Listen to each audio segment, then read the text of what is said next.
Can they hear me? In theory? Or is it just in theory or reality as well? I see the really bar doing the thingy, but I don't know. So it's doing the thingy, And so it's considering probably... last session, we need them to be able to hear us. Oh yeah, we have to do a little bit of explanation. Yeah, that's what the recap's for. What? Sorry, our mic did a bad. Why are we doing Naruto? To show Naruto, so Nerds. Here's my Kurama. Nerd. Ah!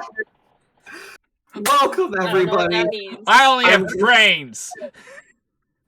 I'm hoping that you can hear us. Let's trust that things are better than our last session with audio, because we are better with Discord sessions than we ever were with audio in in-person sessions. So true, unfortunately.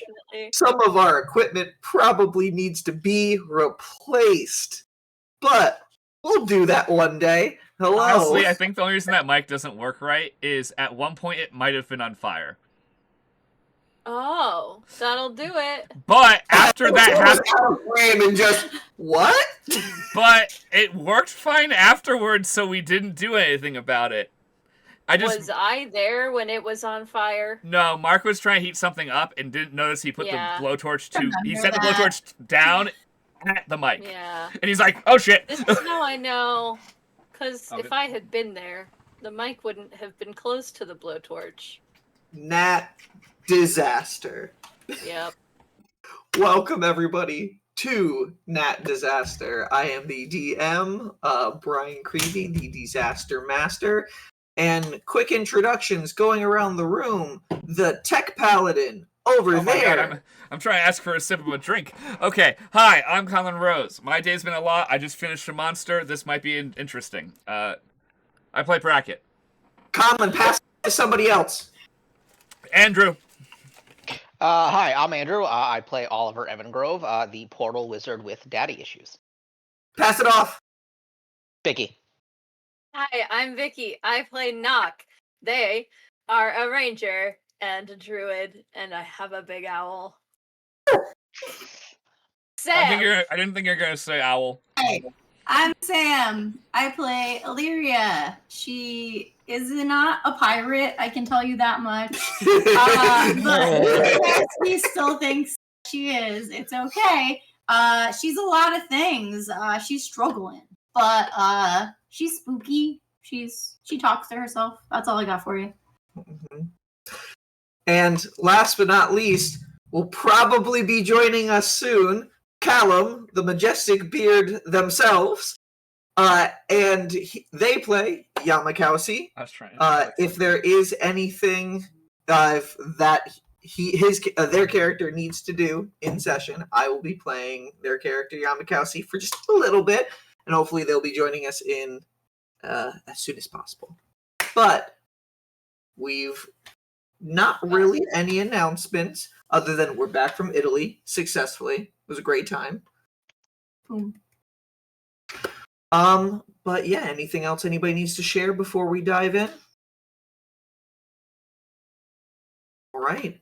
Well, let's let tonight's disaster unfold. Sorry, I was reading. Hey, I use our sessions as a video diary in a way too. You know, a little chunk in the beginning of each session. Hey, where are we at this point in our lives? I think the dead silence says it all. Today, if we went over what happened in the past fucking week, we'd be the whole session. It'd be a whole. Jimmy Kimmel's back. Woo! No, stop. We'll just have to have a 4-hour-long disaster cast. We'll just have to have an agenda and go through shit. The moment of silence meant shit stressful, let's play. Last thing, we survived the rapture. Okay. Previously on that disaster. I started it. I did encourage bad behavior. You did encourage bad behavior. Also, you definitely lined me up for it, so I was like, I have to. You actually have the background to disappear. Yeah, I was like, I have to. I have the option. I can step just to the side of a frame. Previously on that disaster, the Misfit Warriors had traveled into the Gandits of the Grasslands territory, moving to the Valley of First Existence to get the Starfall, running into someone who had occupied the ghost ship that crash landed Totally there. not a pirate lady. After a night of shenanigans and collecting stardust and fumbling to get the required amount, miscommunication and fighting this creature before figuring out, working on the same side, and then finally coming to some sort of parlay, having conversations, and deciding to have a nice night to each other. You guys all got a night's rest and had separate little interactions with this mysterious ghost-like woman and her little weird skeletal ichor creature, Embernettle, that follows her around. Waking up in the morning to breakfast and getting everything ready for travel, Illyria and Nock Efficient had a breakfast. conversation and a promise. If you get into combat, being pretty vague about that, if she asks to leave her behind, and tentatively giving a yes-no kind of answer to her on that, but coming to a, all right, let's travel together. You guys decided to head back with Illyria. Yes, Illyria giving Nock a couple potions beforehand. Ones that she hinted at making special of them, or ones that she's made herself. You guys traveled back, Illyria taking one of the skeletal horses with her, because that's not going to draw attention or cause any problems. I have a plan for that. You guys traveled back through the grasslands silently. It's her horse. She did not choose for it to be skeletal. It just happens to be that way. I'm sorry. Sorry she looks a little undead. She isn't. I checked. Explain it to the guards, okay? Try your best. I'm palating it up. Don't worry. The 2 pounds like she's fine. Don't worry. It's just aesthetic.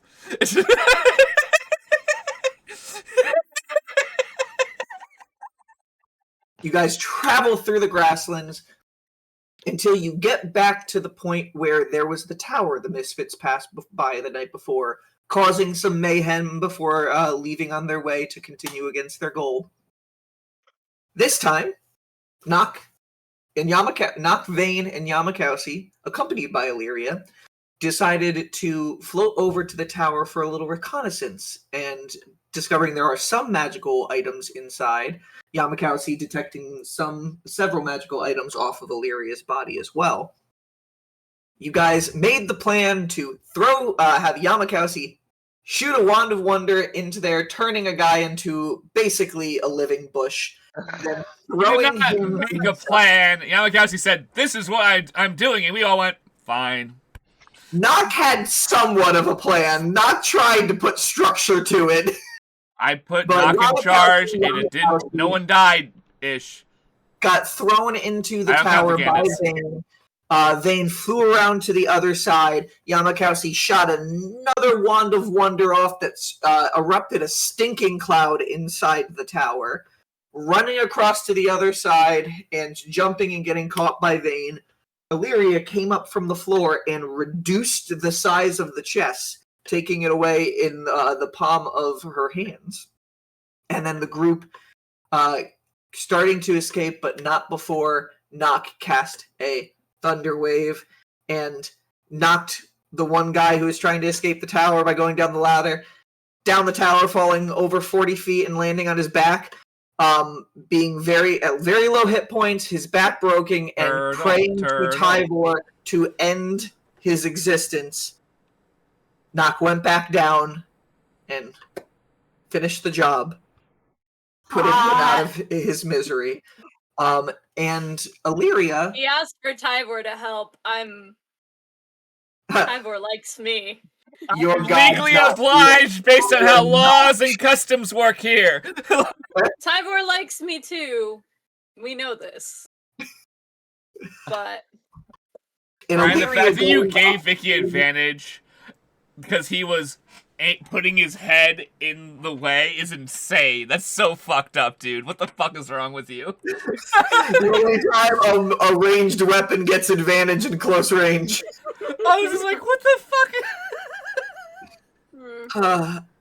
Illyria Pretty fucked. went up into, as the stinking cloud was starting to dissipate, and seeing the 3 remaining guards up there, including the one that was a bush, slowly, their life fading from their bodies.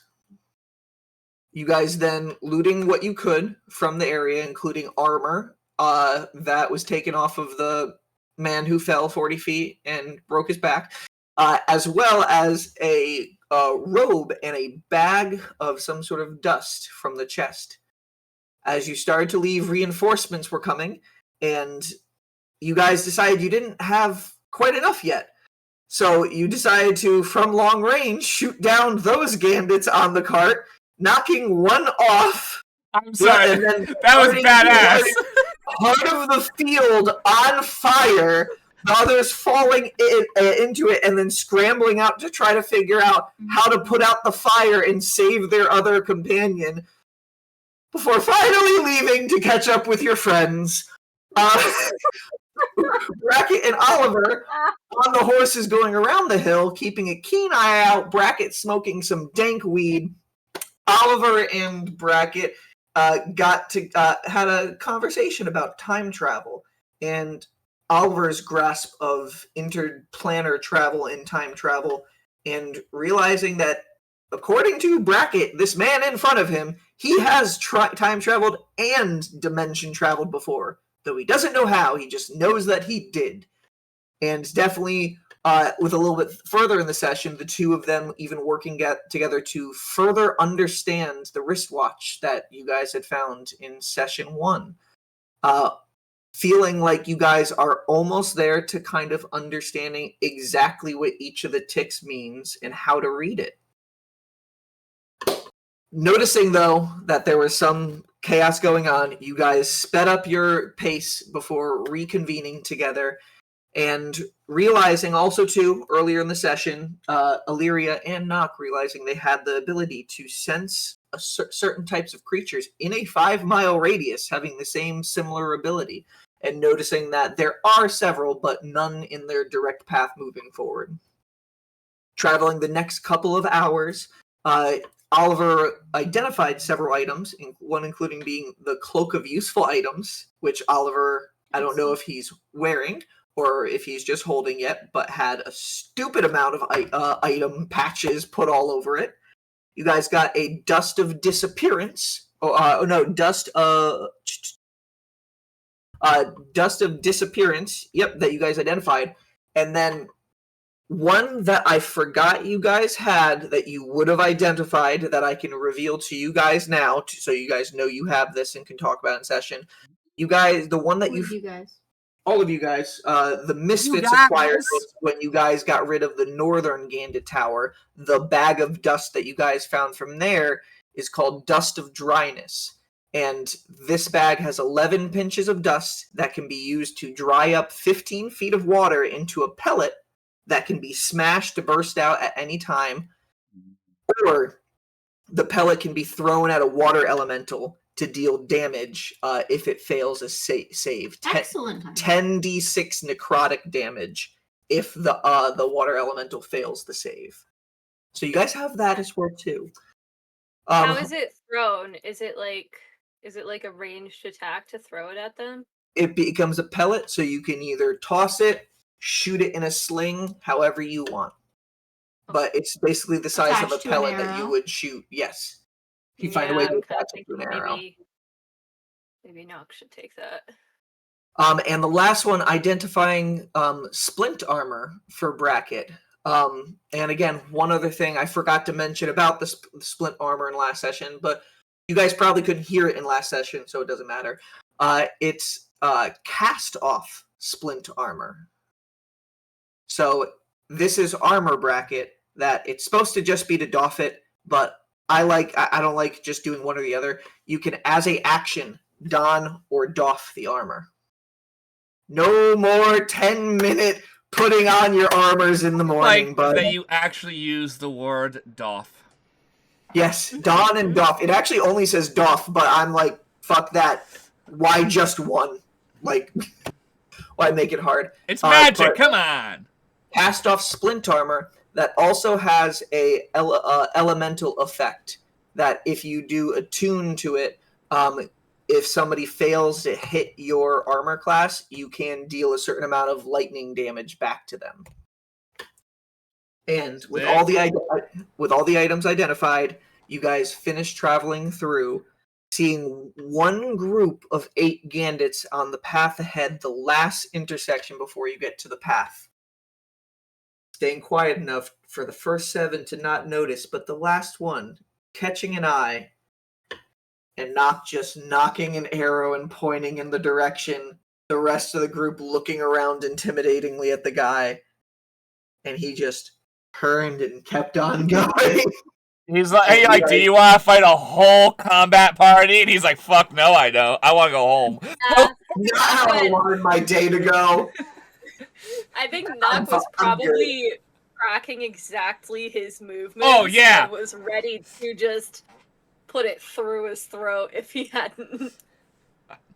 Following them at a distance, you guys passed without any issue, coming back up to the entrance to the grasslands, or from this way, the exit from them, back to the little cart section where a lot of caravans and travelers take up shelter for the night.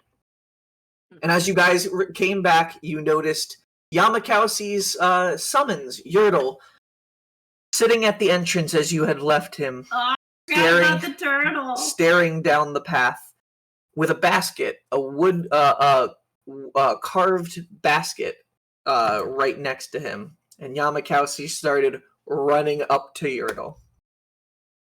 And that is where we ended last 3 weeks ago or so session. So, since Callum's not here yet, as Yamakausi, I do know he would run up to Yertle and he would definitely be like, hey, how's it going, bud? And like kind of just going all over him, making sure he's good.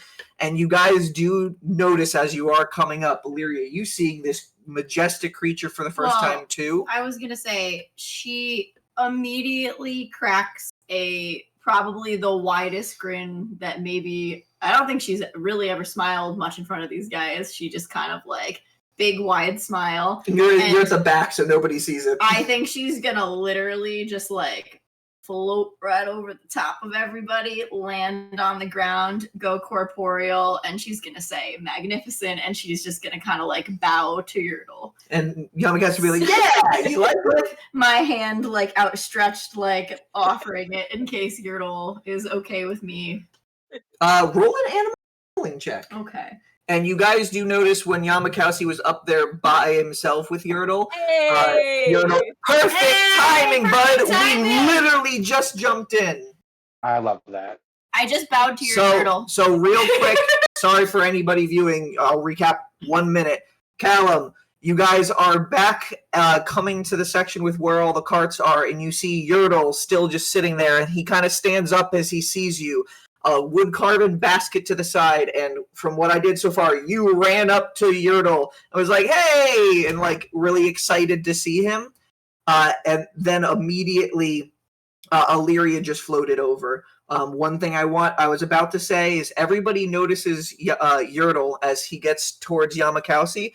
There's almost like a kind of grandfather-esque, lovingly kind of like caring smile that the turtle looks down at Yamakausi as he's just excitedly seeing his turtle back there. And then Illyria comes over. And then Illyria floats over, turns corporeal, and kind of says, magnificent. I say magnificent. I got a big shit-eating grin on my face, and then I kind of like bow to the turtle, and I put my hand out like this, like to offer it for Yertle to kind of like check me out, you know? And what's your animal handling check? Okay, so where's that? 60 seconds. He actually did it. Okay, I got a 19. I counted. The points altogether? Yeah, 11 and 19. Perfect. Freaking, I love druids. So, yeah, you come up and approach, and you guys, as the rest of the party is slowly approaching, Yamakasi, you kind of turn over and you see this ghost pirate lady that you think is still a ghost pirate lady come over, and Yertle kind of just sniffs forward and then kind of just leans his head in towards you. She immediately puts her forehead on the turtle's forehead. Oh, yeah, isn't he freaking great? He's so great. He'll slowly match it. Oh, what a turtle. What a guy. All right. Nock is gonna come over and look at the basket. What's going on? As you get over to the basket, it seems to have a purple cloth put on the inside, and there seems to be a note on parchment paper and several breadcrumbs within the basket. It says, "Figured you all might be hungry. This is my special bread. Enjoy and get some rest. I'll make second breakfast so you all can sleep. Zani." Who? Ooh, no. And you can see Zani's signature name. you froze for a second. Your bard that you guys have left here for 9 sessions. Gotcha. Okay. Okay. Alright, No, so you're Zani's only all when you bread. said her name. Zani's signature, her full name is Zaniza, but she said you can go call her Zani. Her signature is in cursive, and the point of the eye is in the shape of a heart with an extra curved line protruding off in the upper right-hand corner of the heart.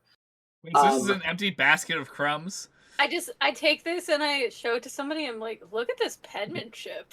Like, hand it to Brackett. I'm like, you do know that I'm barely literate. Okay, my bad. I thought you were better than that. I grew up. You know what? You're from the woods. I We're look both. at Yertle. I said, "Did you eat all the bread, buddy?" I rub his nose, and then I'm gonna walk towards our camp. I don't know if Brian's alive. He's just making a face now. He's frozen. He's frozen. I think their internet died. Yeah, Uh-oh. they're a little frozen. It's okay. We can do some harmless Because it roleplay. got a little slow, and then went bleh. Or my internet died, but it shouldn't have. I paid them. Yeah. I have some really calming, cozy fantasy music playing in the background, and it's Nice. 10 out of 10 for this Nice. scene. Nice. I can't do it because I guess I could, but I don't know if we're gonna get copyright striked, and it's not worth it. Yeah, I have it in my headphones. So. Yeah, I know you're winning on that. Hell yeah. Oh man, I think they're gonna need to They're like gone. drop out and rejoin. This is not good. Oh man, someone quickly text Brian. I'll continue to. Don't worry, I'll keep facilitating. Because what I'm gonna do is I'm not important initially, because I'm just gonna walk to camp. What's everyone else gonna do as we see Turtle and enter towards the camp? Yeah, I would just keep going. Okay, so you'd to the walk with camp me. you. Correct. Yes. Okay. I'm going to very briefly mention, just so you know, a lot of my time travel knowledge is literal nonsense. I figured as much. Not like because I don't know. I have, been through time and space and whatnot, but like, I haven't read a book about it. I've seen. I've just always theorized that it was possible, but I've never. You see Bracket's face kind of tense up as he tries to search for the word in a way you have not seen. I don't know if we have if Common has a word for what I'm talking about.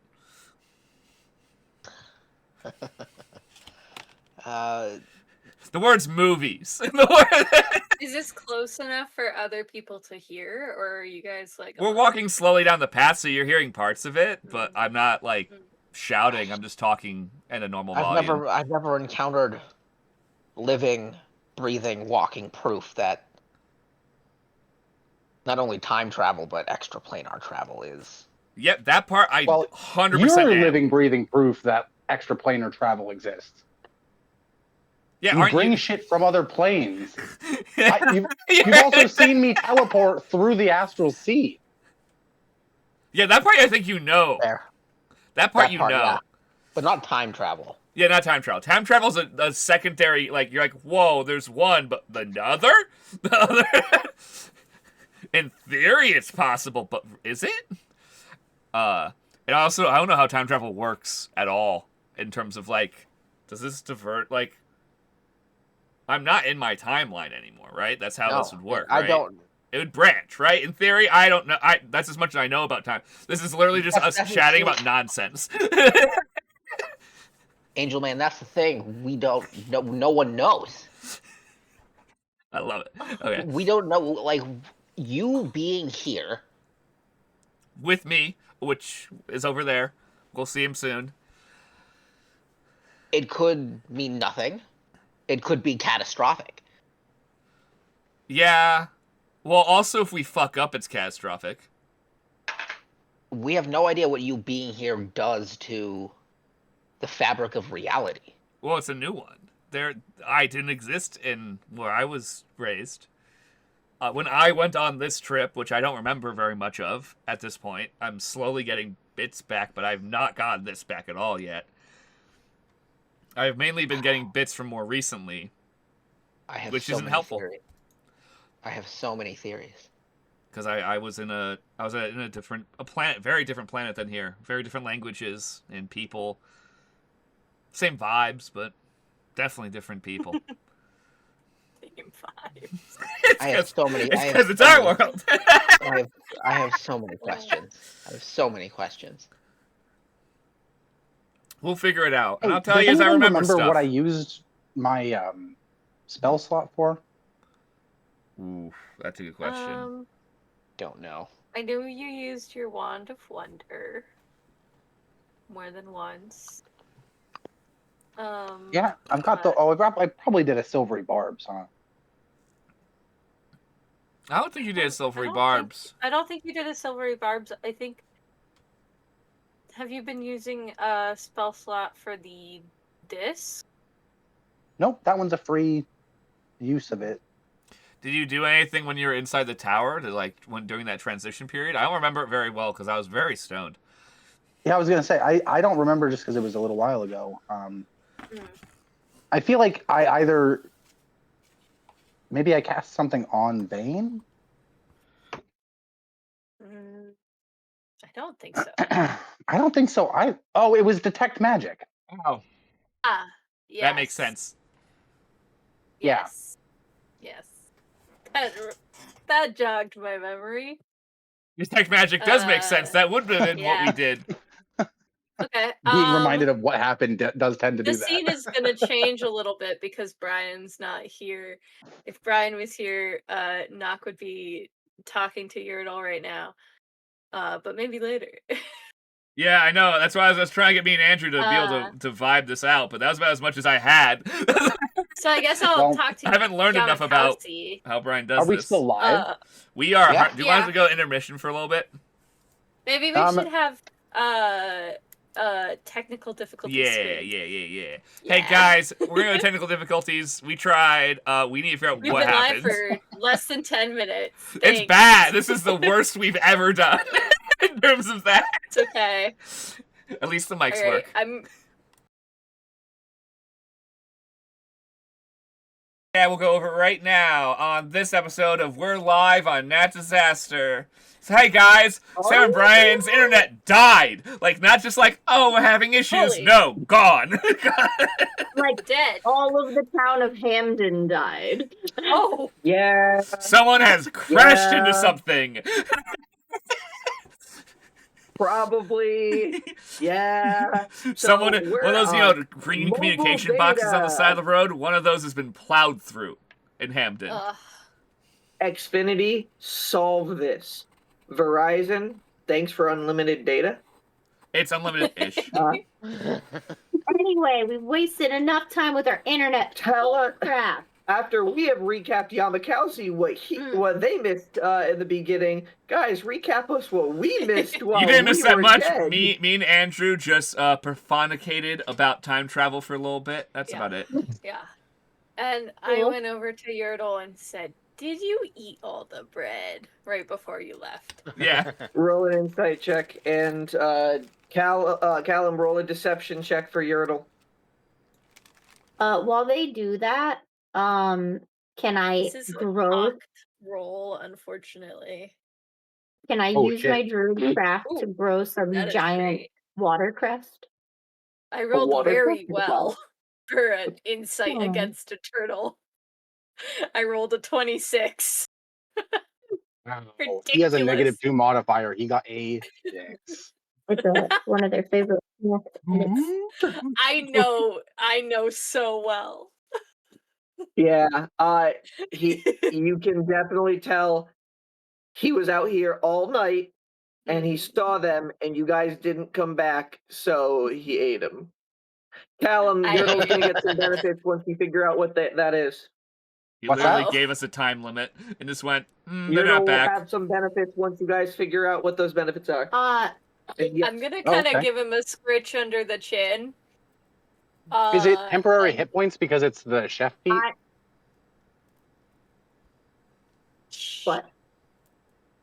what? Oh, I'm gonna while give you him a scritch under the chin and just be like, "It's okay, buddy. I know." Oh, I'm literally like, yeah, full on hugging his snoot. Like, he's a good boy. He deserved the bread. Like, I imagine that Yamakowski is literally like holding onto his entire neck. I mean, his entire head is like bigger than my torso. That's you know what I my mean? Like, point, he's yeah. a 16-foot long snapping turtle, and I am a very small bird man. Yeah, I assume you're just like around his neck, like, am I love going you. to use my druid craft to bend down and grow him like a crap ton of watercress. Because I'm like, that can't be very nutritious for him. We need to balance this out a little bit. So she just kind of leans down and does some little hand swirlies and grows up a bunch of aquatic watercress. Could I make him? Okay. Could I make him a big old strawberry, just like a giant strawberry?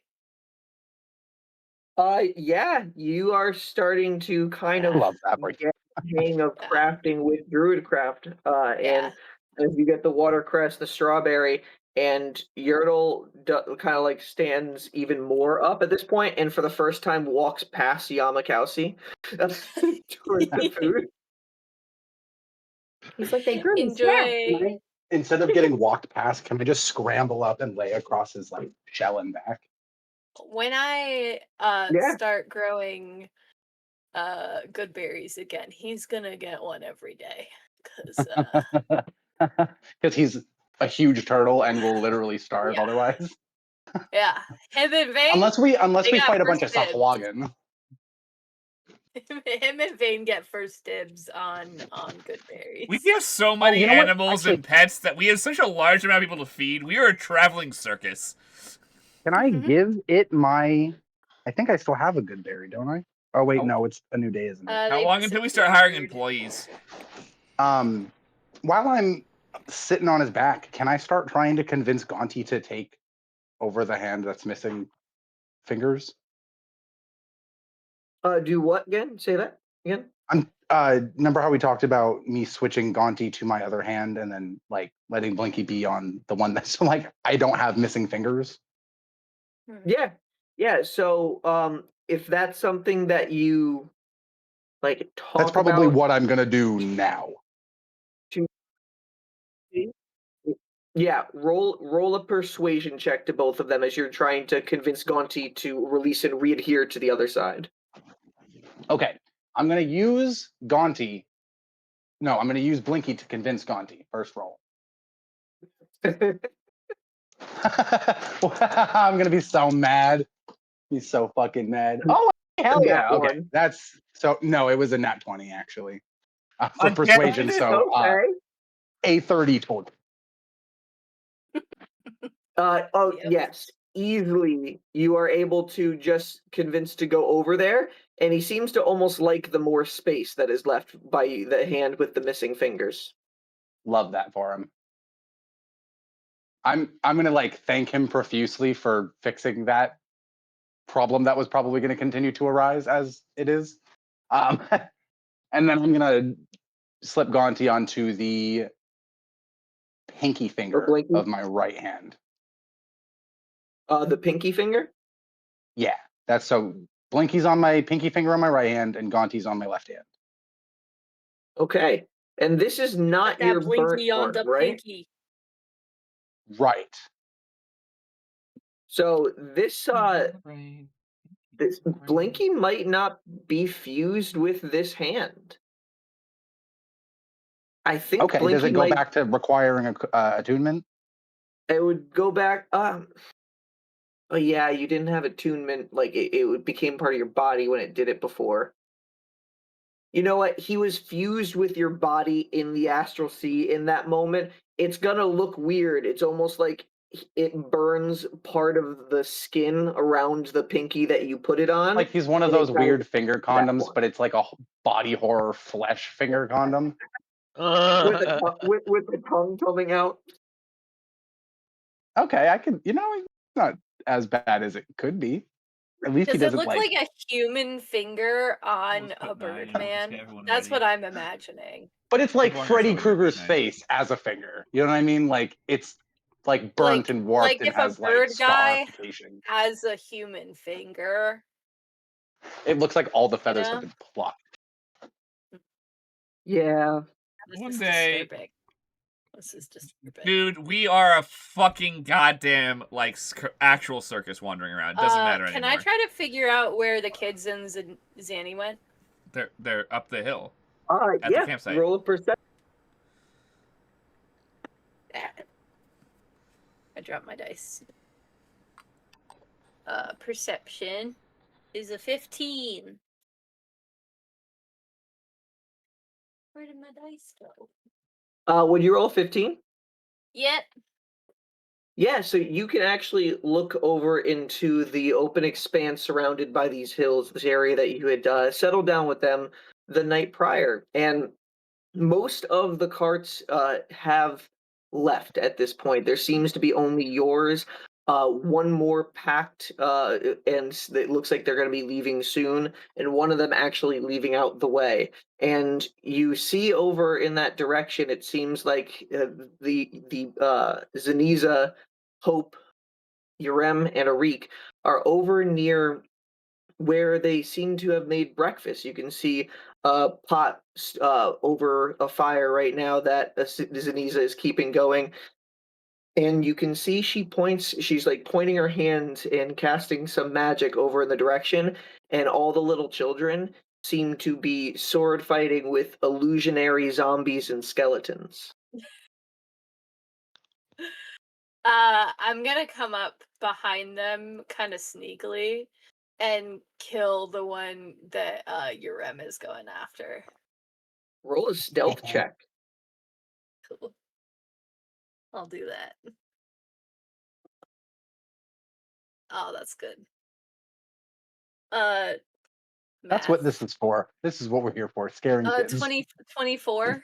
I don't know if it was gonna scare him. 24. I think this is just he's like, whoa, there's another person here.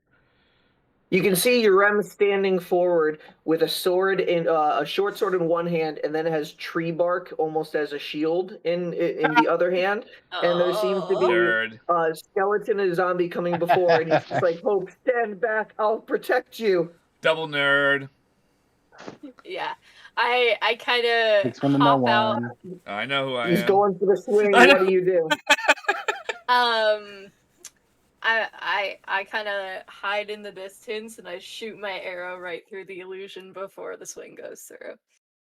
You arrow through and it just turns to like an illusionary dust that sprinkles off, and Yrem swings through and turns to be like, oh, "Hey, what took you guys so long?" I will point out. Run over.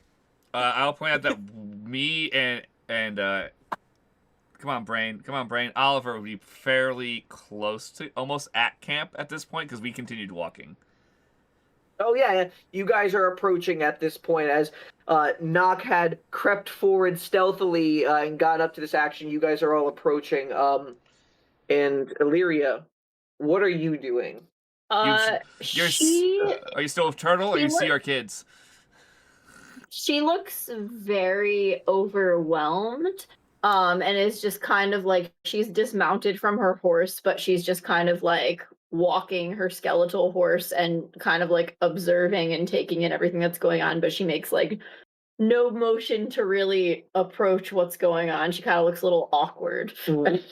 And Misfits, as you guys have seen Illyria out in the daylight and coming here, you can see almost that there doesn't seem to be as many of the frightful, like almost ghastly features that you had seen the night before. She almost looks like she could pass for some sort of like weird. What color is your skin again? It's very pale. Pale with the blue eyes. Like so a little blue some tint weird, to it. a weird sort of drow or some sort of elf. He's an albino drow. Don't worry about it. Does she just like look goth? You know. Does she just look with goth? The blue. Well, white hair, so not really goth. It's more like white and blue, right? That's Yeah, so she has very like slender, gaunt features. Her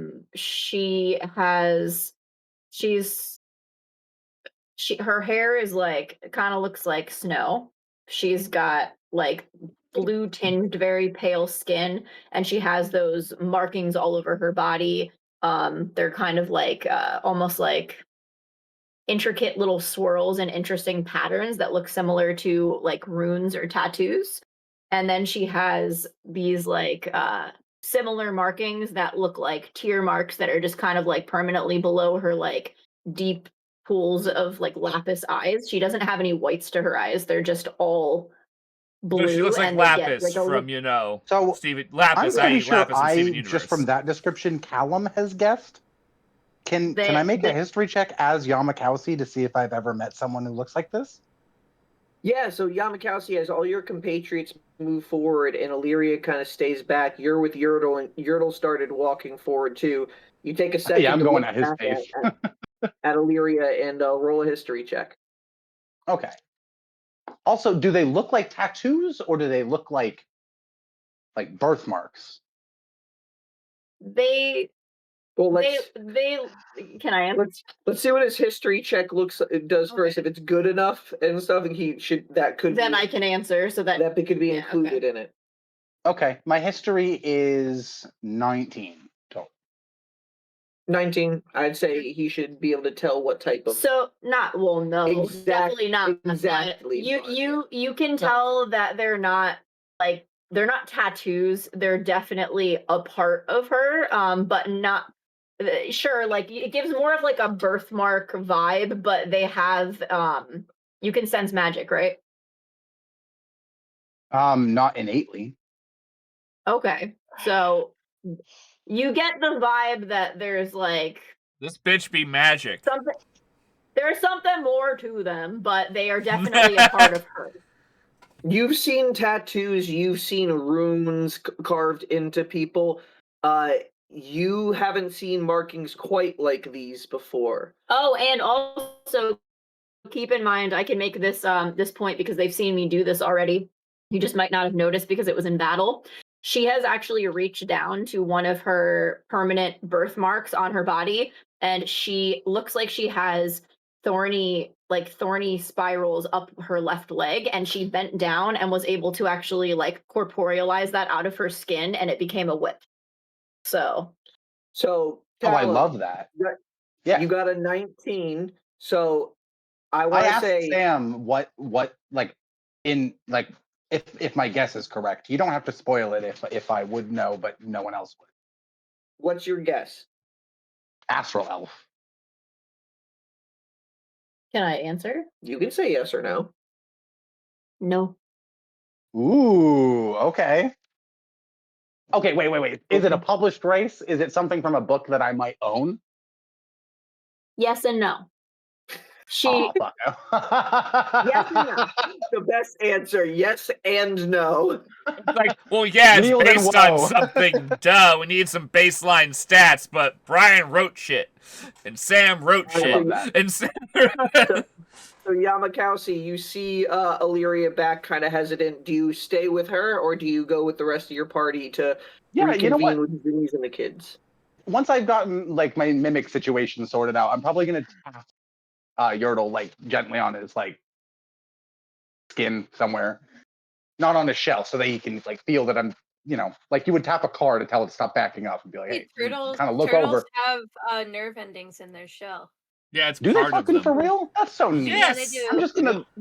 That's why I'm you just gonna like shouldn't gently drill trace through like a it or heart things shape like on that. his It's part shell of them. with my fingers. It's them. That I probably love feels that. so nice for him.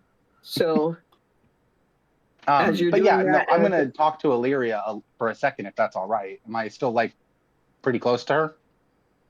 yeah, let's do that real quick, and then we'll go over to the party that's reconvening with Xysta. So, Yamakasi, you're left with Yertle and Illyria, with Embernettle and your skeletal horse just staying right behind. Yeah, she's kind of like trying to like make herself almost like not like she's not acting, she's uncomfortable, so she's kind of like busying herself with things that are in her bag of holding. She's just kind of like fumbling with stuff and looking around and trying to look occupied. I'm gonna. Yeah, she looks like she's working. She's like, yeah, I gotta reorganize. Yeah. Yeah, I'm just gonna comment kind of like to you, but like not directly. Like I'm just I experienced much the same thing my first time on land after losing my crew. It's different, obviously, because being alone was what made me uncomfortable. Don't force yourself. We all want you to be here, and if you need anything, I'm just gonna kind of like pat Yertle and just like, you know, Ask we're the here. turtle. Ask the turtle. Yeah, you don't need to hang with us if you get overwhelmed. You know what I mean? We all understand it in our own ways. The kids are a lot. They're fun, but they're a lot. I'm just gonna like move back towards them. Just let Yertle keep lumbering along. So she kind of like looks up at you and says, thank you for accepting me into your fold. And then she looks at your hand not and goes, even the like weirdest one here. I don't even think I'm the weirdest one here. Like, I might be too close to the situation to make that kind of relevant guess, but like I'm pretty sure you're not alone here. Like, we're all weird. What about the time traveling space shiny man? Right? We're literally called the Misfit Warriors. Like, you fit perfectly. At some point during this conversation. Huh? I would, at some point during this conversation, this is because I'm not really doing anything as a character, I would gesture eventually to, like, kind of wave, like, as I walk towards food. As a inviting gesture. She's gonna, like, hesitantly walk in that direction, partially to avoid the sentimental conversation, but not totally disregarding Yamakowski. She's gonna kind of, like, look at your hand for a second and just kind of, like, say, we should see about growing some of those fingers back at some point. Remind me. And then she just starts walking away. I'm literally like so perked up. I'm like, you can do that? Hell yes. You hear that, Blinky? Not such a big deal. Feel free. Such a big deal. And then I'm gonna be like, you know what? Actually, don't feel free. Maybe just don't feel guilty. All right, and Ring's gotta eat. So I feed him other shit. Nock, as you are approaching, and Yrem is coming up to meet you, Arik in tow and Hope, and Zaniza kind of was sitting on a log and turns over, and be like, "Hey, boss, you're back." Okay, hi. I don't know how you. I She's kind the of one go with the up actual to. job. She is the I boss. go up right to now. Yrem and I just kind of give him a little bit of a noogie, you know. Hey bud. God, I just styled it. Oh no. And you just see Hope kind of like tease it and giggle a little bit with that. Might have laughed. You guys listen to her? Are we close enough for me to comment when Nock says that? Arik speaks up at that point. I think so. Zaniza's gonna look over and be like, they were a bunch of fun. No problems. And you didn't sneak out last night? Oh, they definitely snuck out last night. I don't think they did. Yrem's gonna be like, no, we just, and kind of like looks at Hope for a second. We just hung out in the cart. I'm gonna stand. I'm gonna roll an insight check. Can I stand just behind them and put my hand on both their shoulders and say, Please know I was trying to emanate preteen, early teenage kind of like what? Zone of truth. Don't you fucking lie to me, young man.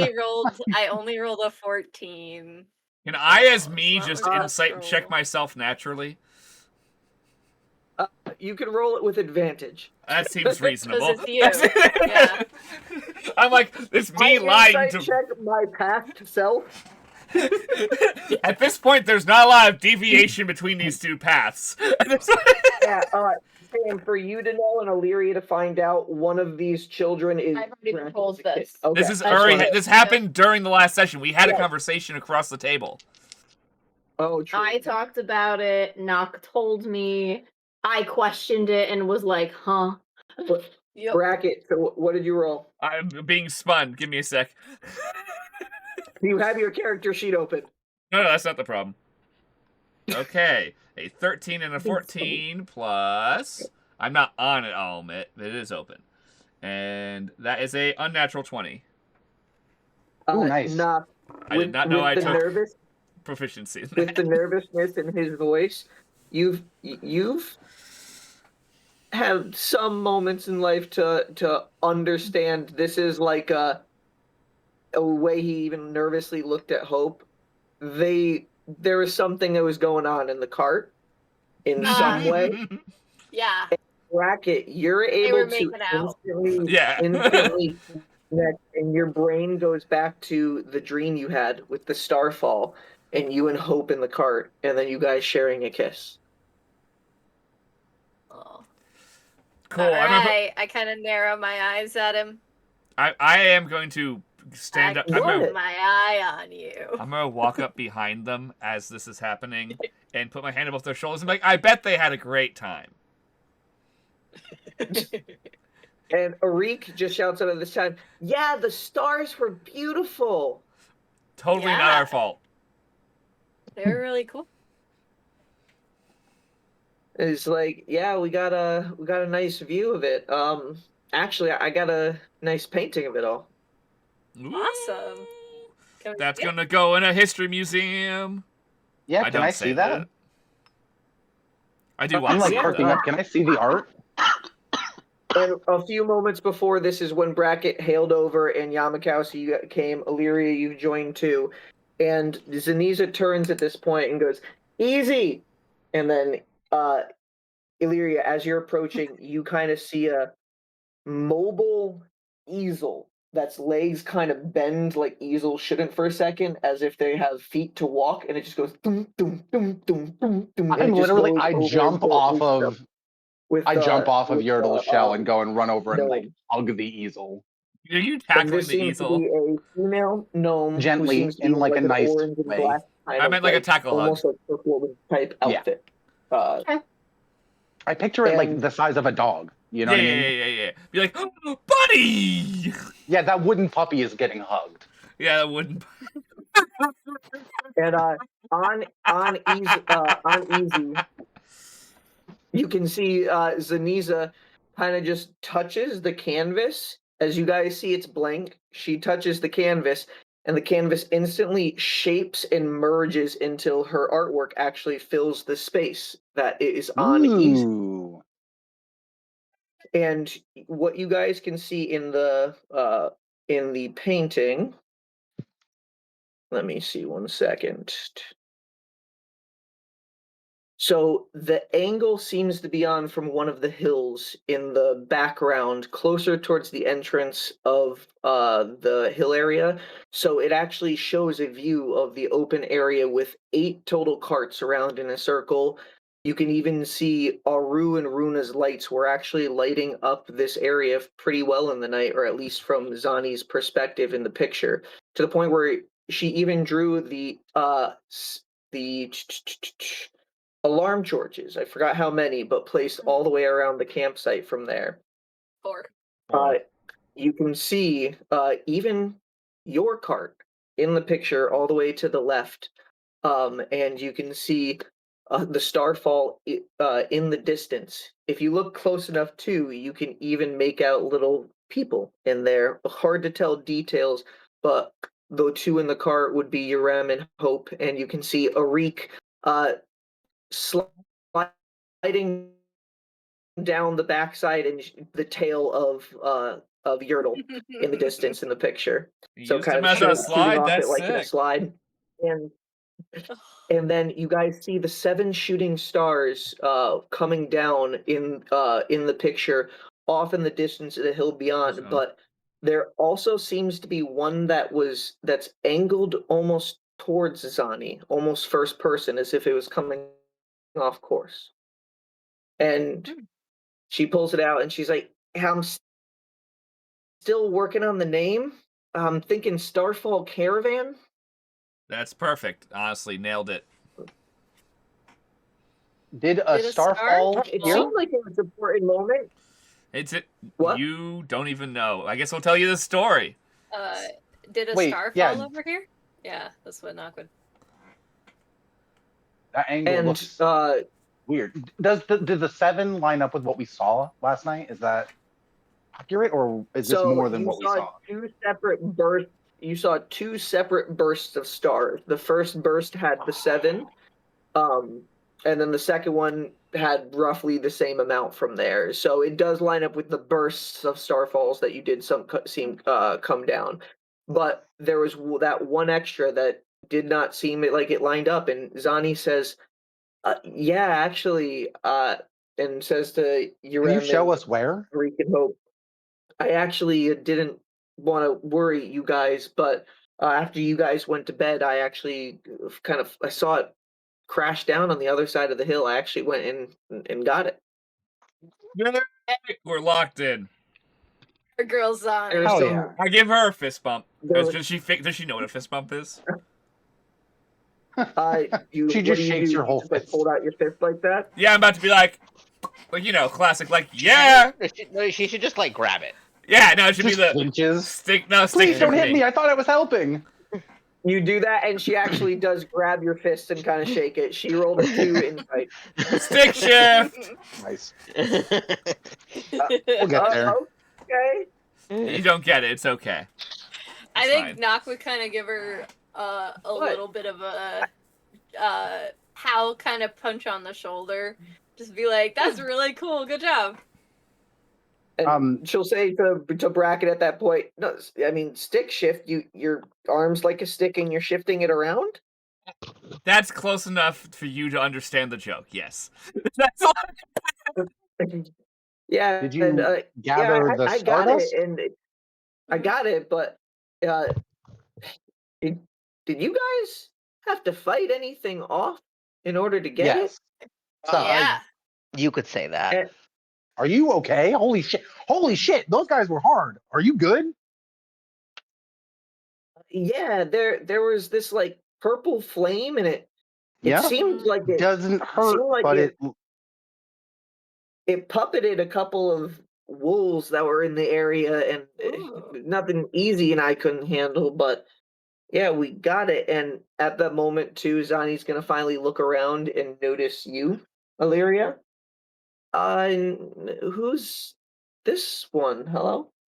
She helped us get some more starfalls because we were running low on our quota. Illyria. She's New gonna friend. hang out with us a little bit. She needs to get to Xysta, so we're traveling together. Yep, we have a common goal, it seems. Or at least location we're going to. She was indispensable in assisting us. And she gave us a place to stay. You're gonna see her kind of hesitantly walk up to you and just like, "Well, nice to meet you. I'm Zaniza. You can call me Zani." And she's a gnome, so she points up to you and she's really short. It's fucking hilarious. Illyria also doesn't do handshakes, so she's just gonna kind of hover her hand here like this, yeah. And she'll have it trying to grab your hand for it. Don't touch me. I'll literally just kind of put it here and then go backward. Oh. She doesn't do handshakes. She retracts her hand quickly when you comment on the temperature of her skin. Well, She doesn't do No handshakes, matter. but she's a I've good been in cook. cold places before. But are you okay? How long have we known Zani? Not long, dude. 24 hours. Maybe 48. 2 2 days. I days. think. 2 days. I just don't remember. I don't remember meeting her. That's because it's She been was a in year. jail, and we freed her. I definitely wasn't there for that session. Was that the one that I missed? That might have been. I don't know. It was a while ago. Yeah, I feel. Anyways, so we have this gnomish bard, who's some kind of prisoner. Do we know the story behind that? Are they going to Xysta for the same reason, or we got them unarrested, and they're like, "Hey, I heard that the Times Alignment thing's happening," and we went, "Well, we're the Times Alignment group," and she went, "Sick, I get to paint it," and that's about the conversation that was had. Maybe not that specific, but there. okay? Go rewatch it. It was a cool session. Actually, it was a really good session. Yeah, no, I will go back and watch it if somebody can tell me what number or the name of it so I can find it easy. Yeah. But yeah. Yeah, we'll tell you. I'll let you know. We'll send you the chat. Thanks. Zani just says one last thing to you when she kind of takes a step back to be like, "Are you okay? Just want to make sure. I don't meet too many folks that are cold." How many folk have you met who drip water constantly? Wait, Zani. can I be loud and go above it, Like, even go That's above fair. Illyria? I've been also wondering about that too. We're a bunch of misfits, okay? Hands just Stop frozen asking out. questions. Let's eat breakfast. I just shout that. Oh. Not You angrily, know- it's just a loud, it's fine! Let's not think too much into it. She just kind of says your brushstrokes are impressive, and she goes over to kind of like look at the canvas, but she doesn't really answer Zani at all. You see, you look at the The canvas. social and etiquette you of get the a best very person with weird feeling. Asperger's.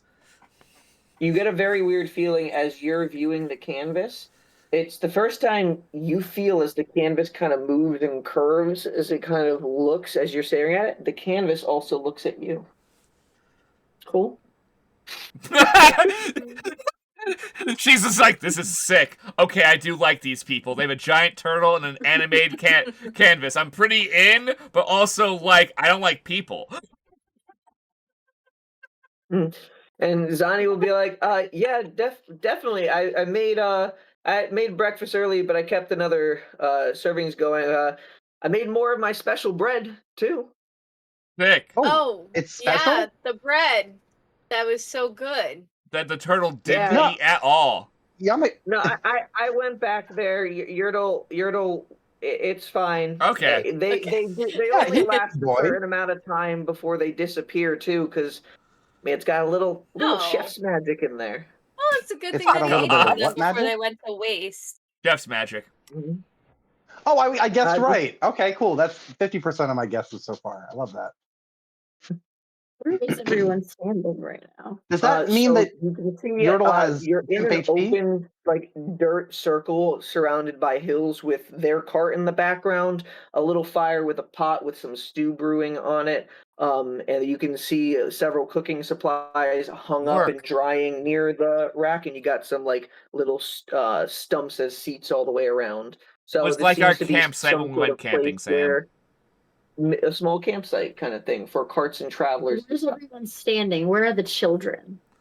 The children are kind of just hanging out towards the side as everybody started talking again. Arik started hitting Yrem's sword, and he's just like, "Cut it out! Hey, cut it out!" And He's trying to Arik- listen. Yep, So where? they're off to the side, but close. Okay. They're like where Brian was swinging the axe. Excellent. I got you. I'll visualize You that guys space that we mentioned already know food. of. You guys mentioned food, and Yrem's just like, "Yeah, I can go. It's been a while since breakfast. You guys took forever." And This Oh, was I'm not so an easy task, sorry. and we need to take a nap. I'm sorry. Well, glad you guys got everything done. So, does this mean you can save Xysta? Yes. I mean, The 3 reactions of us. Just, debatable? I hope It's so. not debatable. I have it on good Well, authority that what we should I'm be going able to to do is stop going the to save the storm. city. We Yes, should be which able to will. stop the storm. Well, okay, so that's fair. There's a They're decent not amount one of. one. They're not 1-1. I'm literally I wilt, roll my eyes, and I'm like, I'm trying my best not. It's not a criticism of you. It's a statement of how much we can control. And as you Also, guys are we talking, fail I everything. just had a nightmare. She just woke up hissing. Oh, poor baby. Zaniza's kind of going around to each person and giving a little tiny pot of stew from last night. She mentioned that she cooked a meal for the whole caravan, that everybody kind of put things together, while everybody also getting a special bread, including coming up to you last with a little bowl of stew and one of the special breads. Can she tell what's in the stew by looking into it? Yeah. Roll a. What stat would this be? Let me just see the skills real quick for cooking. Oh, we don't have internet, so it's not showing up your stat. Oh, hey. Oh, you're gonna have to use It's wisdom or constitution, but probably intelligence if she's doing investigation to look at the ingredients. It's investigation or survival check because it's food. It's deciding will it be something. Yeah, that she can survival eat check. healthily. She's got to identify a plant and a survival potato. check. So roll a d20 and add your modifier. And add my what? Your modifier. The fuck? Okay, I can see it. Sam, not know what a modifier is. Brian, are you a bad educator? Alright, it's dark. What's this? What's that? 24. Oh, okay. Yo! So just looking inside this, you can see that this stew seems to have bits of diced carrots, parsnips, onion, some turnips, and some wolf burger meat mixed around inside. Okay. Nock is fucking stoked that there's wolf. With That there's wolf bread. meat. Illyria is not. That's But fair. she's definitely gonna take the bowl because that would be rude. So she's going to kind of make the observation and almost kind of gulps, trying not to look unpleased visibly, and then she just kind of takes the bowl and nods thanks and takes the bread, and she's very happy about the bread. She's not vegetarian like I am. There is a reason she doesn't like the meat. And it'll give you guys all a little bit of boost for the day. Yo. What kind of bread is this? Is it sourdough? Is it what's the vibe? It's definitely it's elven bread, but because that's what is in high demand, band they serve. But what is the equivalent of what elven bread is in real world? What kind of bread would that be? I mean, I'm not sure. Really. Maybe I'm not sure ciabatta or a baguette. No, it's unleavened hardtack. You would add it to a soup to make it into something edible. It's like a cracker, but really thick. Well, you're talking about Unleavened bread. Yeah. I think do we have yeast? You just said elven bread is what he said. Oh, well, that's the elven bread that comes to mind when you say elven bread. Well, there's no. Also, why is Zani not making gnomish bread, Brian? But yeah, Landis bread was supposed to be hardtack. It was supposed to be I don't know, Callum. Learn more about her. Also, who knows? Maybe she's a cook and can cook multiple breads. In our world, we've established that elves are kind of a little bit French, so I do feel like a baguette. No, it's a baguette. It's like sliced baguette. It has to be. We've decided in world that the forest elves are literally just Canadians and the regular high elves are French. We've decided that. That is canon. I love that. Canon. Sure. It's some form of a baguette bread sliced from there. Which is why they hate each other. It's the same tension that French Canadians have with French people. They hate each other. That's so good.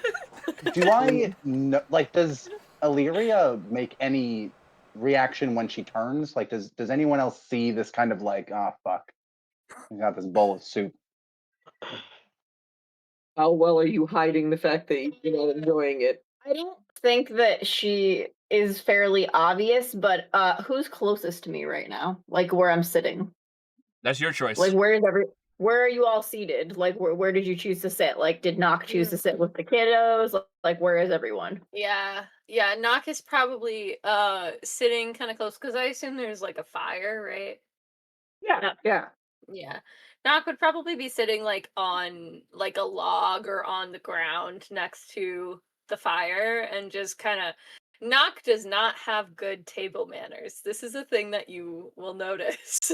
You are a Nock woods is person. just like taking the bread. You're like, literally of the shoveling up woods. stew, like just going. The fucking tusks like come out, just and you just having start a like rooting great in your soup. time. Yeah, pretty much. And the kids kind of sit down on the ground near the fire next to Nock. Okay, so that changes what I do. I'm not gonna go anywhere near the children. And Nock's So- just I like sit I'm next a- to Nock on the other side of the children. Where is the- Yamakowski? Is the fire near the cart?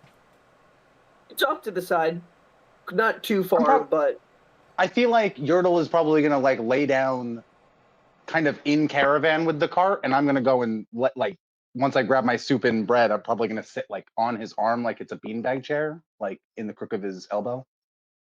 And Oliver, where do you go? I am like a little off to the side, but not like too far away. Just kind of like sitting on a log. I think Vane is gonna be kind of hanging out with Oliver, just kind of like behind him, eerily. Okay. Yeah, I have my Begging for his soup. I have my Yeah. I have I I- have Go I ahead, have my Go ahead, Andrew. I have my nose in my book, just kind of like half reading, half eating. Yeah, Vane is gonna take advantage of that and steal little bites I was gonna without you say, noticing. can I use without moving from where I'm sitting? Can I just kind of like glance at Zani to see if they're looking in my direction, and if they're not, use my druid craft to take a little wind and kind of like levitate the soup out of my bowl and plop it right in Nock's bowl? That's a clever use. Okay. Love that. While you're You doing can give this, it to your familiar. Just let him fill his little hollow belly. so Nock is So it's 15. 15. Yeah, Zani seems to be. I'd say Zani sits down kind of near Bracket across from Nock. So, with your point of view, Zani is not looking in your direction, but Zani's facing Nock. So you kind of have to time it with the moment. If Zani looks over at Bracket, roll a check with your spellcasting modifier. So adding wisdom. Bless you.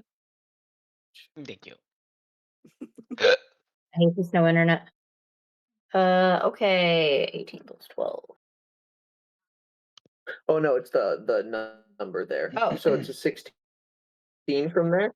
Yes. Yep, 16. 16. Let me just make sure. Crazy. That is something you are able to do. That is not a good roll for Zani, and it just floats up and Nock. What's your passive perception? Let me find that. Sorry. I was really hoping that it would go awry, like when My Aang passive spills is soup on top of her 14. family.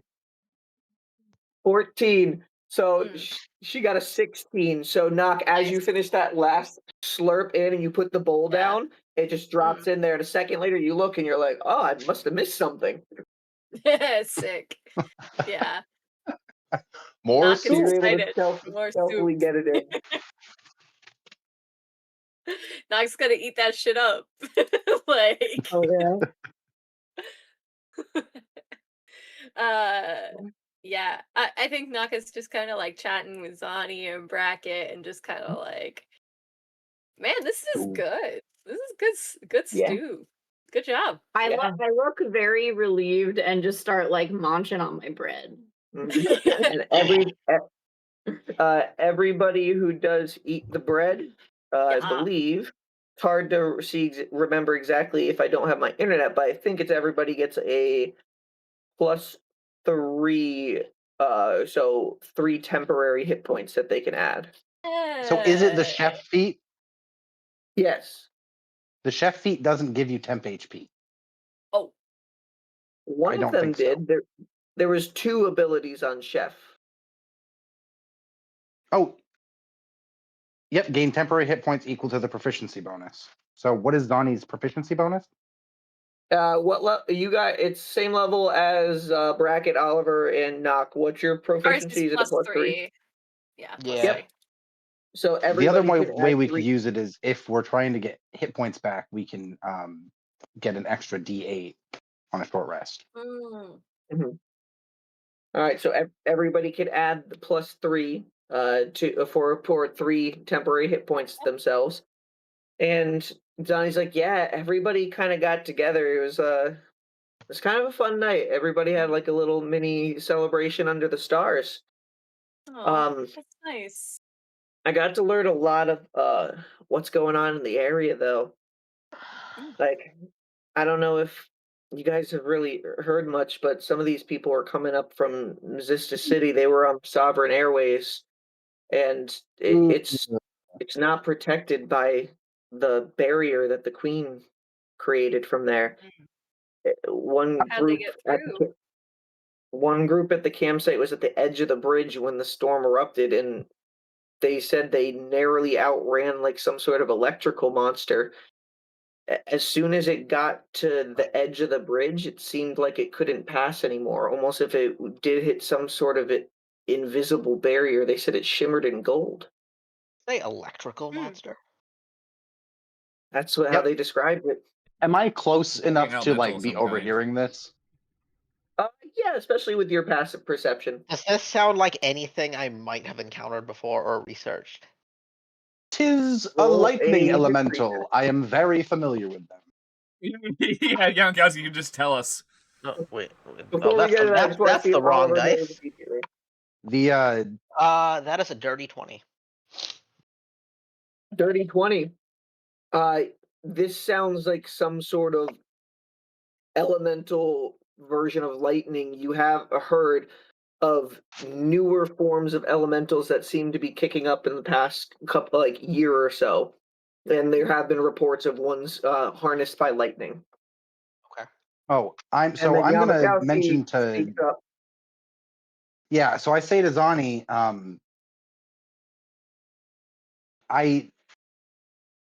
okay, so we were here to get the Stardust so that I can fix the storm that I brought to Xysta. Those monsters serve my old patron. They're lightning elementals. There are tons of other elementals. And then I look over at Oliver. They're looking for the chaos fragments. I gave the storm that's attacking the city 4 of them, I think, 4 or 5. Yeah, so that's why they're there. And we need to get rid of them. I need to get rid of them. I need to fix what I did. So, and I'm gonna look back at Zani.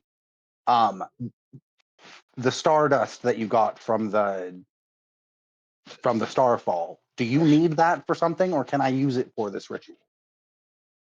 She's gonna kind of be almost like at loss for words, like first hearing, like, "Hey, you caused all that," and just, like, but not like in a judgmental way, kind of just like almost like shocked at that, and be like, yeah. Literally judge me. I deserve it. There's so much more, Zani. Like that's barely scratching the surface. We've all had things happen to us. We've all done terrible things. So mine hasn't been city level, but and yeah, and gonna take out the pouch and hands it over to you, Yamakowski.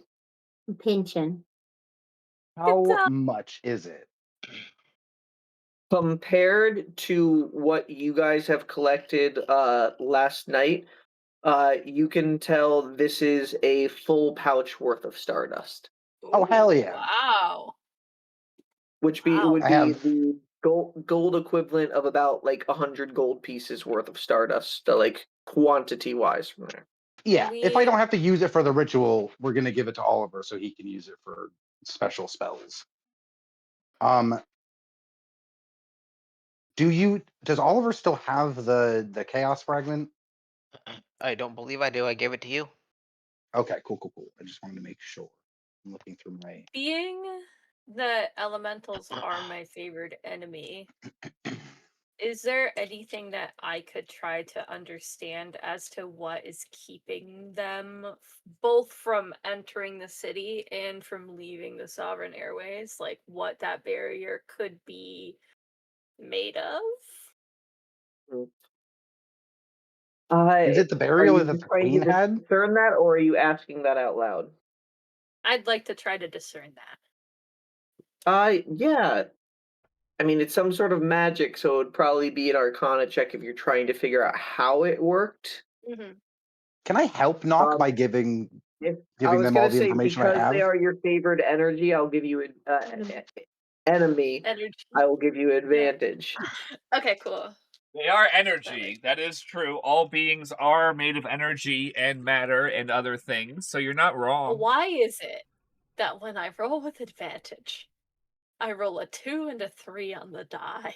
Oh my god. That's a total of 8. No, I mean, you No.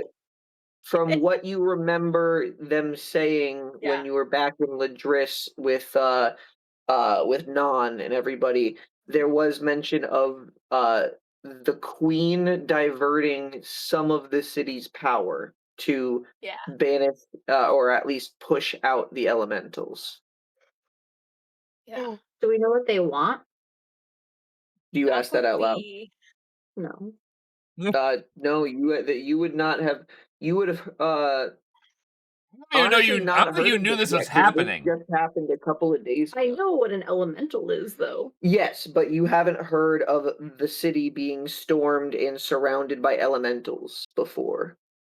You didn't know that where you are currently and where you're going had an issue with elementals right now. Okay, so Illyria will speak out loud, rare occasion, willingly without being talked to.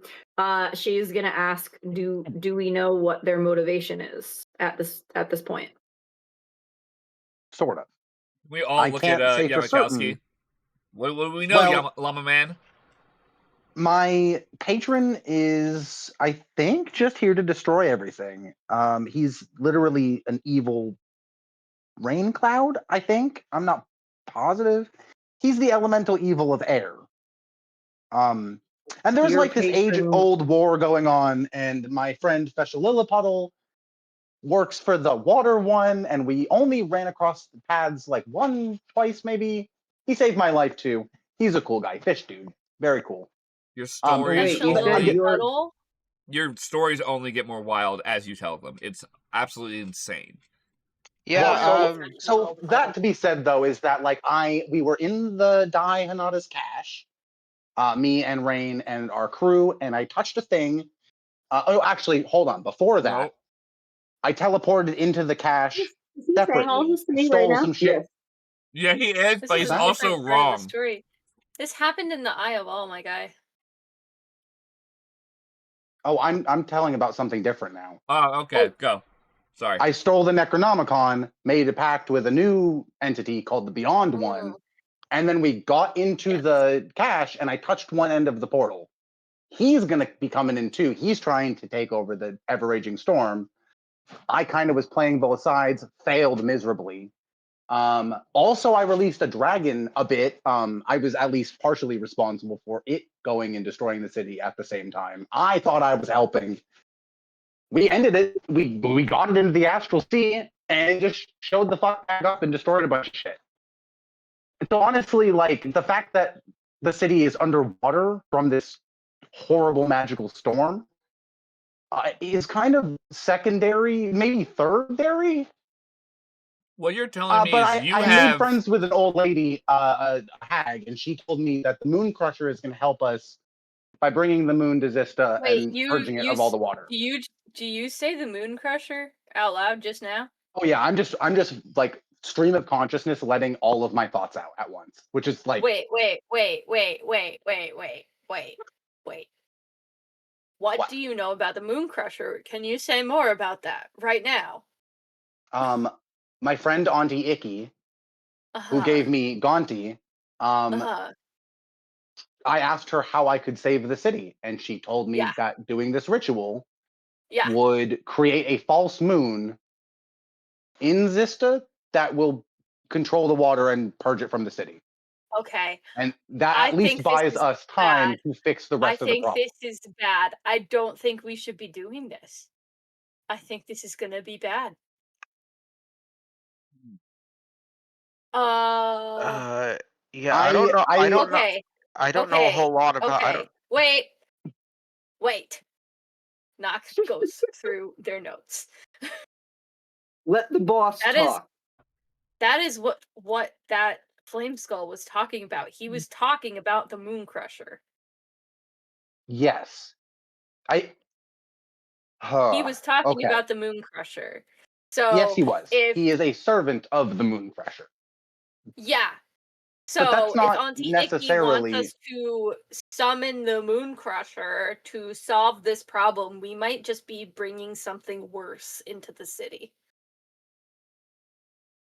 So we need to vet our sources before we do whatever ritual she wanted us to do. Can I speak up for a second? Oh yeah. Yeah. Hold on, but people are dying in Xysta. So I'm going to say, objectively, we don't know that just because the skull was hostile with us, that it's serving something that is malevolent. We attacked each other when you first showed up at my ship. Yes. Honestly, I am willing to... Shit, though. See, because, oh, man. I'm, grumbling back and forth to myself because, literally, I'm willing to risk it. But, I write a note to Muri and I say, do you know who the hell the Moon Crusher is? And I put it in my little pouch. Oh shit, that's an amazing idea. Dude, that's a great amazing Wait, idea. we also... Wait, that girl you're talking about, Rain, can she look up information because she's in the city? They must have a library. Yeah, no, they do. We're gonna go there. No, but I can talk to her right now, and I can, Yes. Oh man, we might have an interlude. Oh my god, that's amazing. I'm gonna pull out the jar and say the phrase in Daihanada's voice. When I put the note through, I kind of poke her. Oliver just got another 1,000-yard stare at the mention of Rain again. Yep, but Oliver, it's drawn your attention that it seems like they're trying to contact her right now. Just gets really sweaty. It's like in an anime where it's just profuse. I'm gonna put my hand cupped over the jar and be like, "Nock, you're a fucking genius." I don't know why I didn't think to ask people questions. Nock starts pacing. So you didn't start asking you're questions. Waiting for a response from Muri. So Conlin, it is 2:00 in the afternoon. Rain's not in her apartment.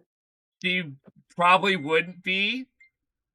So wait, last time you tried to contact Rain with the jar, how did you just call into it, or did you leave, or did you try and leave information? Last time you guys with your bird. Opened it up and realized that it was in an empty room, and you guys heard Pitch call and saw Pitch fly over in the ceiling, but that's it. Nobody seemed to respond.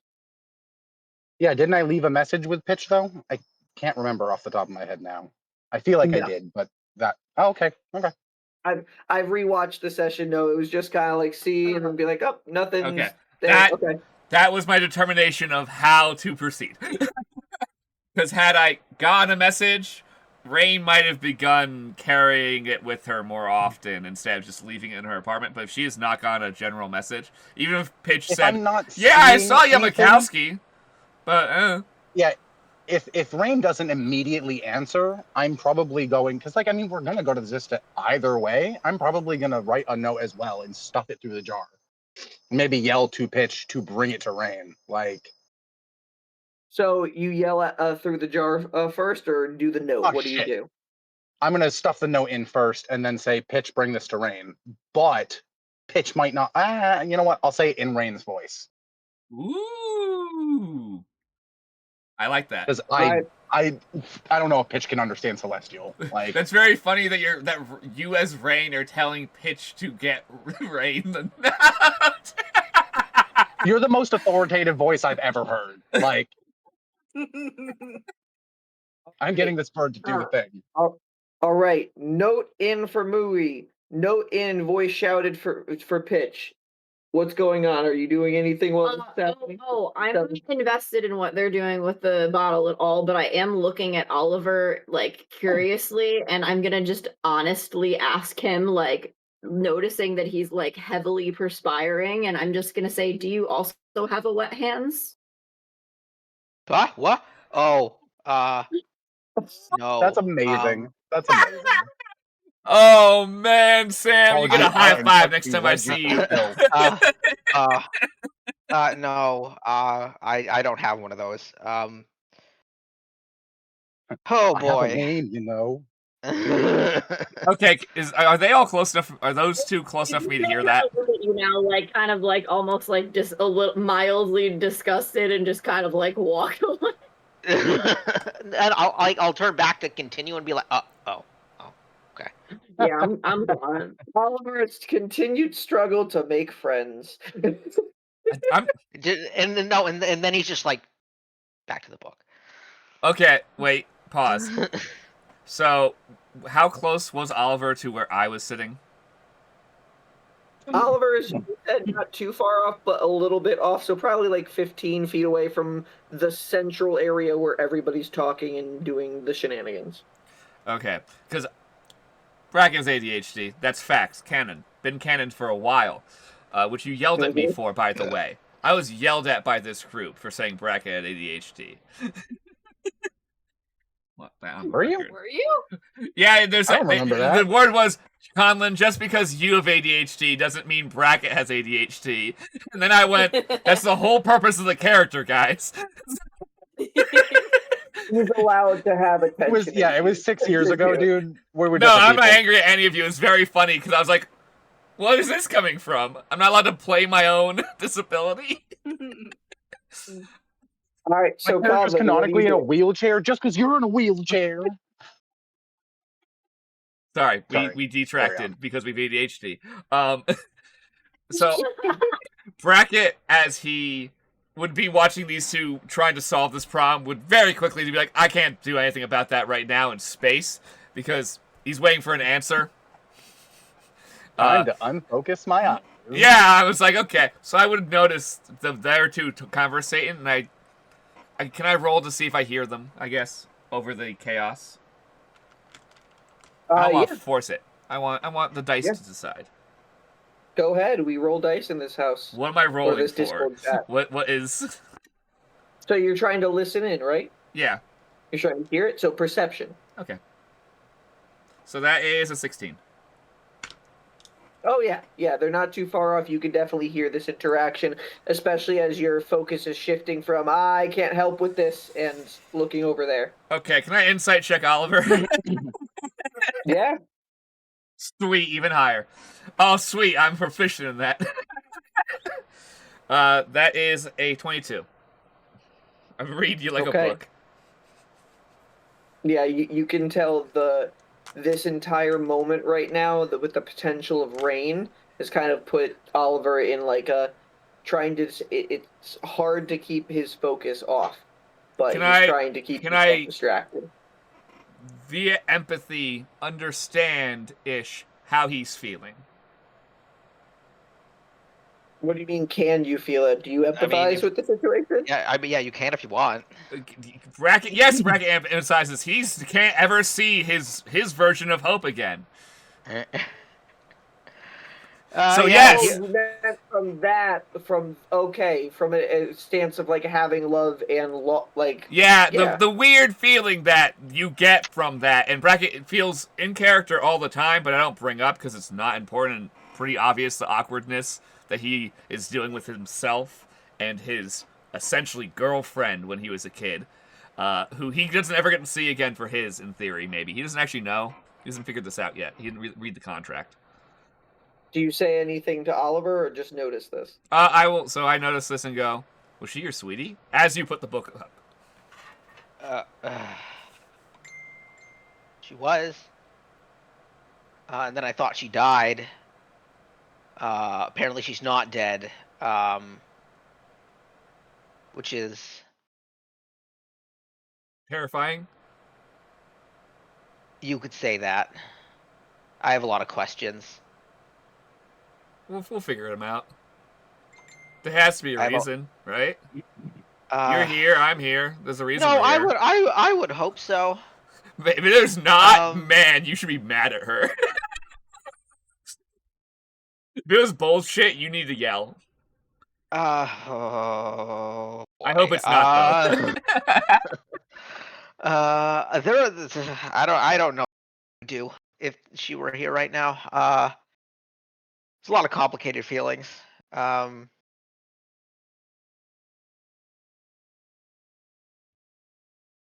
People have been leaving my entire life.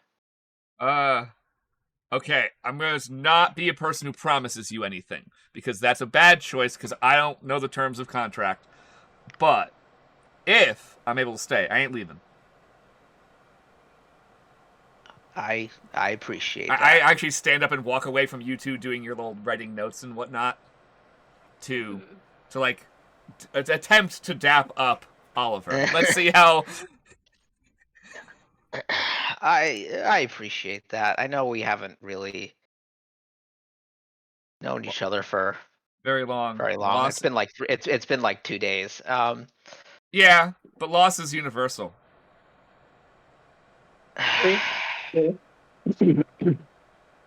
Not wrong. Let's just save the world. Hey guys, what's the deal with these notes? Over to Zani. What? I'm gonna walk over to Zani. Mm-hmm. I want to know as many details as she can give about her interaction with those wolves. Yeah, I can get definitely. Honestly, I mean, it won't be my best work because I'll have to do it from memory, but I can always try to paint a picture. God damn it. Okay.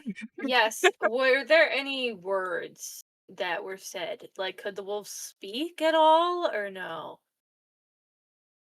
Not in any language that I know.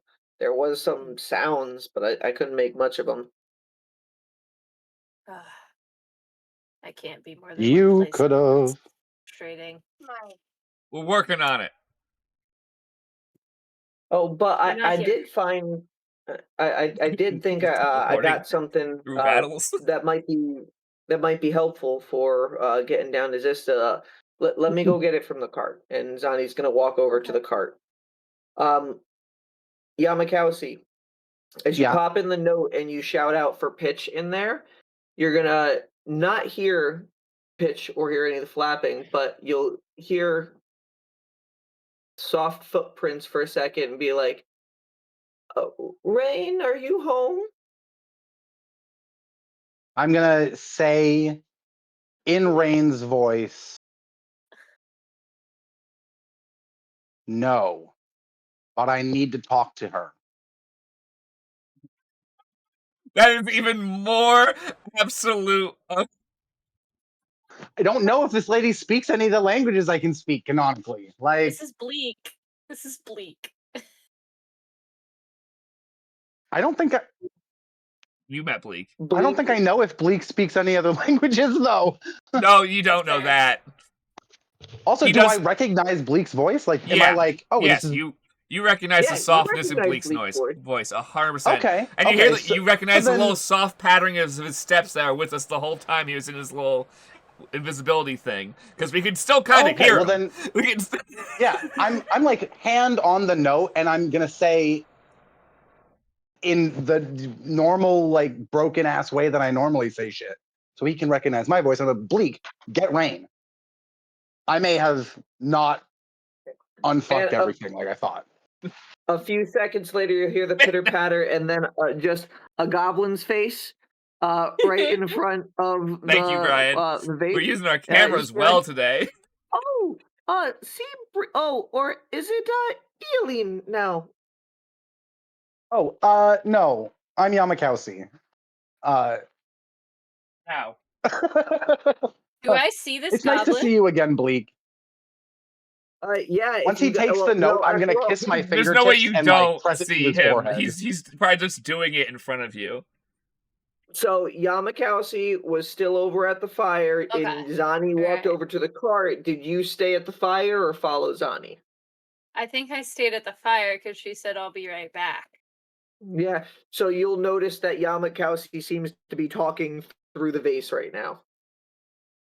Yeah, I kiss my fingertips and press them to out of the Bleak's way forehead. for a second. Yamakowski just oh, who is that? I'm 100% standing behind Yamakowski above him, like. Wait, who pushes me out of the way? The kids. Oh. This is Bleak. He's a friend of mine. Children? He sounds Yeah, I'm cute. gonna just turn the vase around so he can see everybody and be like, say hi, Bleak. Okay, so I see he's a goblin. Yeah. Oh. You do see he's a goblin. Is Nock a racist? Technically, yes, but oh no. Nock is Nock is just confused, I think. This is probably the first nice goblin or goblin you've heard talking, other than yelling obscenities about killing you and things like that. Because the tribe's just at war with goblins in the area. What do you say? I'm gonna speak to them in Goblin. As Nock approaches me, I'm swinging my arm over Nock's shoulder and being like, "This is Nock." They're like, oh wait, probably my best friend so far that I've made since I left the city. Yeah, I speak Goblin. Vlog to this goblin. Hi, I say in Goblin. And changes over from common to goblin. Not too many people Bleak speak to know goblin. It's nice. Where'd you learn? Nock's brain is breaking. Less than a couple hours ago, you just murdered people outright for no reason, and you just met your tribe's mortal enemy as a friend. Yeah. Good luck. I hope you talk to your therapist about this. It'll be funny. Nock is not. I feel like Nock's face probably looks bewildered and just is like, "Who are you?" And I say that in Goblin. My name is Bleak, and reaches hand through the vase, and the hand just comes out. I think he would say that not that he is, but he would say I'm in because he acts that way in service of Rain, even though he's free. I stole him. I shake his hand. I stole a goblin. No, you hired a goblin. Stealing a goblin insinuates that he's also still a slave. You're correct. He's paid. But it's a gentle handshake. And then as the hand comes back through, oh, but you needed Rain. Yeah.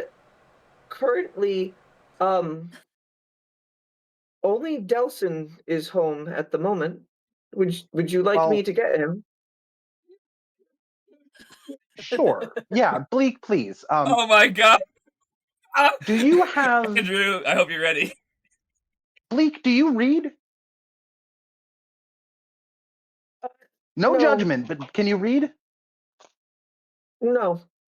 Yeah, I think he only can read basic things that he needs for gardening. How is the city? How are people faring? Well, I only see what's out the window, but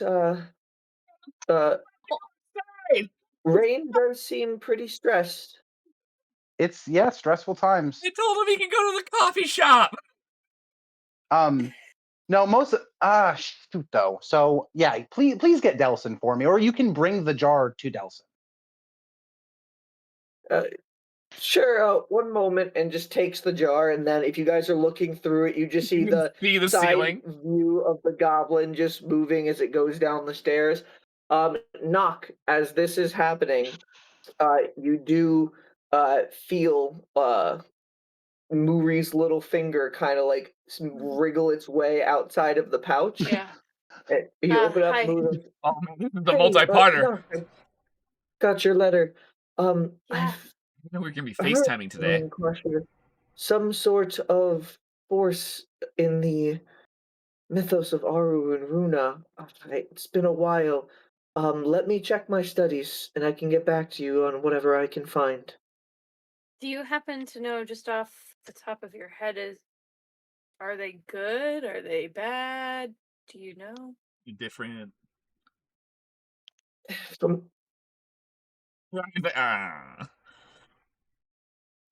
didn't go in my dice tower, but it's a girl.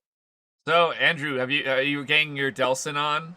You have to go to a different person with abandonment issues. I wasn't Is he expecting. still exhausted? Yeah, he's Yeah. still He's exhausted. exhausted. So luckily you're tired. It's okay. He's You got still a this. noodle. He's still a noodle. So Muri will say, if I remember correctly, it's a very indifferent entity. I'll look up if I can see more good than bad. Do you need this in a that'd hurry? be great. Kinda. We've It would got be good to know a before we get to while. Xysta. Yeah. Okay. How many days out are you? The whole Off the travel top of my time. head. How many days out are we, Brian? Nock would know. Yeah, Oliver would know. 100% Nock knows. Nock reads the map and tells Nock me knows. that I'm steering Vicky the wrong doesn't direction. know. For sure. Oliver 100% knows. Yeah, oh, he knows everything. Oliver knows exactly how many steps and how many exact seconds it will take. He's upset we're not being efficient enough. You are 2.5 days to the entrance of the Sovereign Airways. Okay. Alright. I will convey that to Muri. And say, barring any distractions that may come up. Okay, well, I'll see what I can find in that time. Can Muri hear me through the pouch? Like if I holler? If you get, well, I mean, yeah. Well, you guys are sitting next to each other right now. Yeah, so I'm gonna ask Muri to reach out to Tyvor, and I'll reach out to Mistress Xylia when I'm done talking to my friend. Wild sentence to say. They might know. Right. I mean, No, I'm saying that the talk. Well, I'm talking to my friend. I'll see what I can find. And then, moments later, you hear a bookshelf shift to the side as Bleak starts going down into Delson's lair. Oh boy. Okay.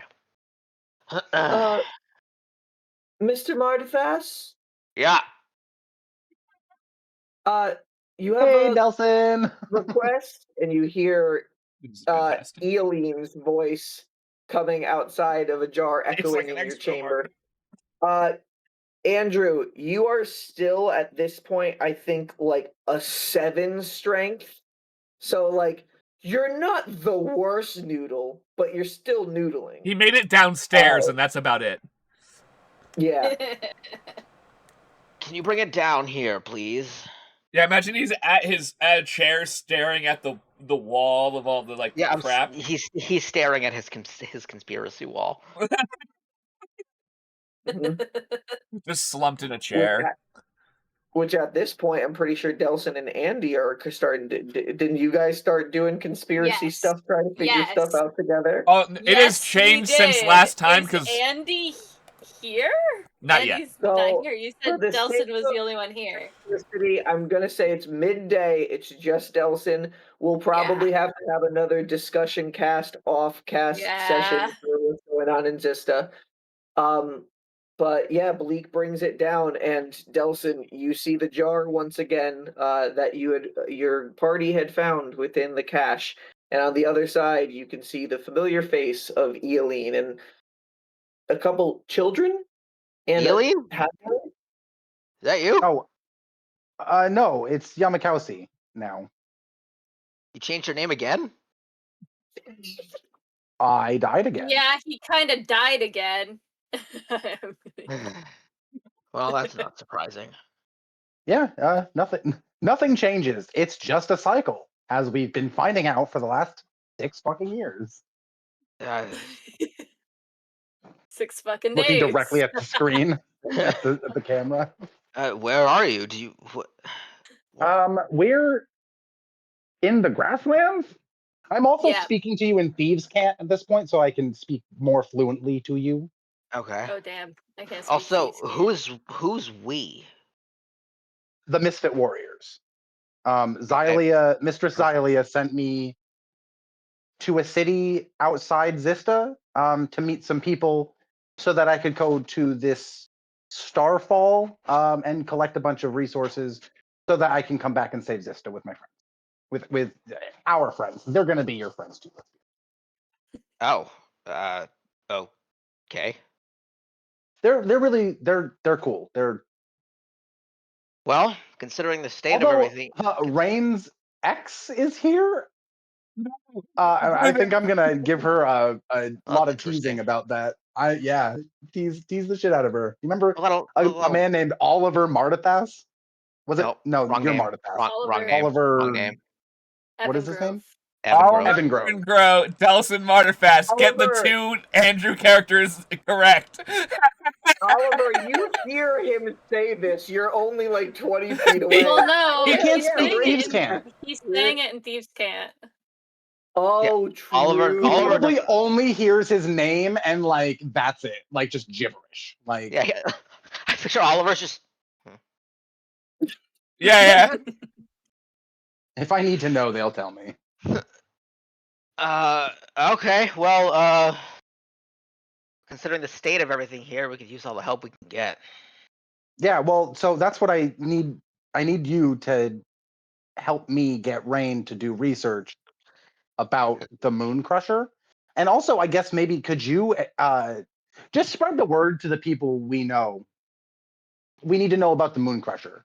The ritual that I was going to do to save the city is in the name of this entity. And my friend Nock here brought up a good, and I'm going to like point you at Nock, brought up a good point that might not be a fucking good plan. And considering that I've made a lot of really bad choices recently. This is huge character growth, everyone.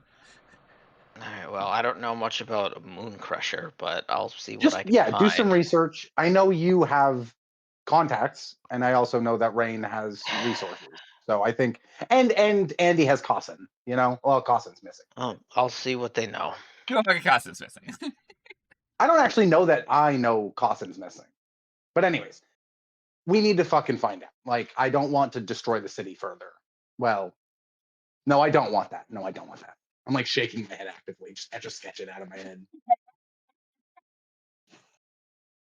Invasive thoughts. You're like, oh, so all my destructive tendencies, those were all just invasive thoughts. Oh. All right. Yeah, I'll see what I can find out. Rain's occupied right now, but I'll see if I can contact I figured her. she would be.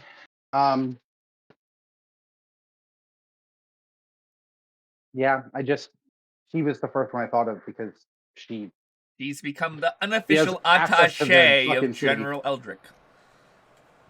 Yeah, she knows shit. And she's actually really smart too. Like, she knows shit. So like I wouldn't be surprised if she just fucking knew something. Well, she usually does.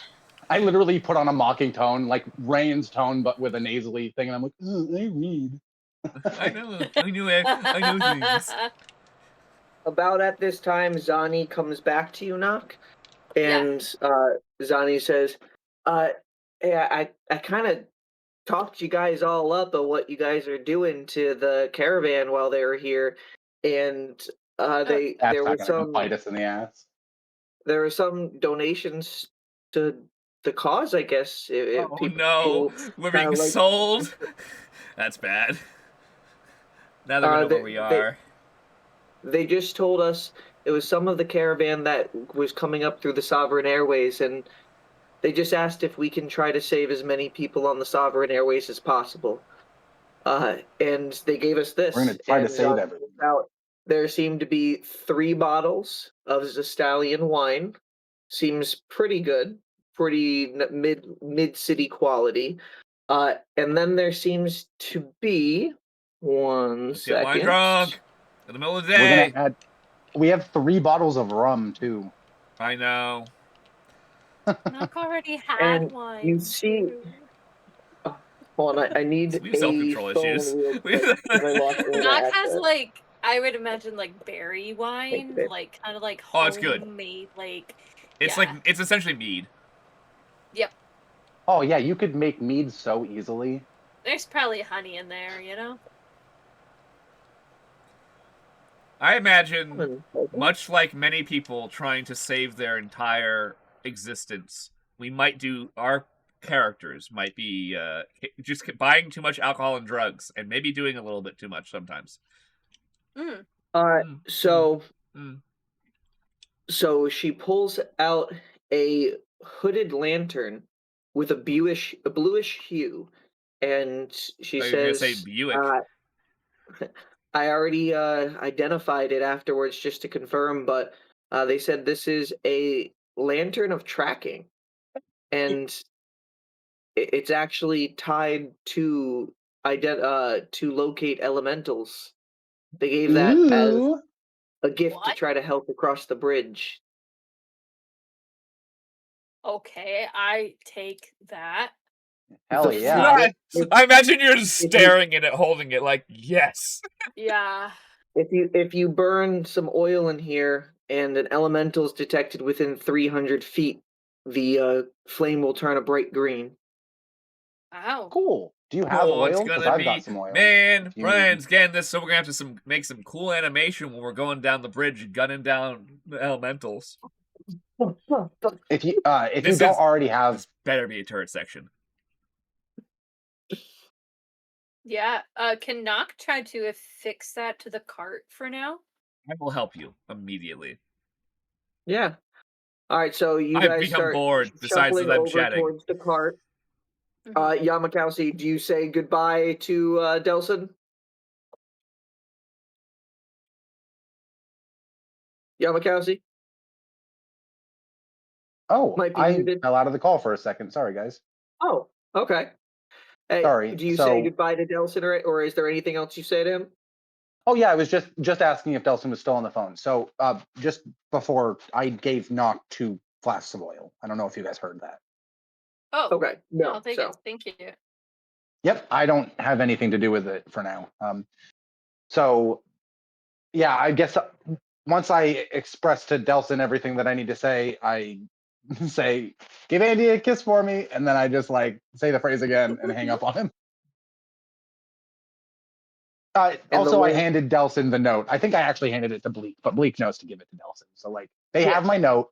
I have questions. I wrote them for you. And the vase closes.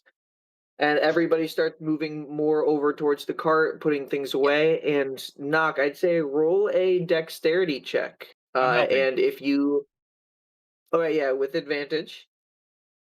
I'm taller. It makes it easier. Yeah. Hell yeah. I actually imagine it's still not me holding it, though. It's still Nock on my shoulders putting it on. I rolled a natural 20. Fuck yeah. Nice. 25 total. It's because my idea was brilliant. The universe knew. What is the idea? So Nock, that Nock's on my shoulders, hanging the lantern on the front of the cart. You're able to that's really get it affixed to the front of the cart, even using some druid craft like vines and stuff at times, just to tighten and bind it on there. And Illyria, your horse and Embernettle also too are in the distance as everybody's starting to join closer towards the cart. Are you gonna hail them over? What are they doing? You kind of just packing and prepping the cart. Give them a command, so they've been keeping their distance. Embernettle seems to be at this point inside the rib cage of the horse and is kind of just like looking around almost playfully. Okay, so she's gonna make like a high-pitched whistling sound and kind of like beckon at them with her finger without even like really glancing their direction. She just kind of makes a noise and they come running, flash flying. And they come running over, and as everybody's gathering things together in the cart, Yrem is gonna see it first and is gonna turn and draw the sword and be like, "Hey, hey, hey, hey!" And everybody sees us. You can hear the panic in Yrem's voice, and you see the skeletal horse charging forward. Oh, it's okay, bud. Yeah, the posse. It's Illyria's posse. I like the eyes. Is that an undead? Don't think about it That's that way. a horse. An undead horse? Just straight up lying to a child. Do we roll deception checks, or are we just not believable? No, Nock is gonna come over to Yrem and just be like, listen, what is a horse gonna do? Also, like, it's in service of her, so we're good.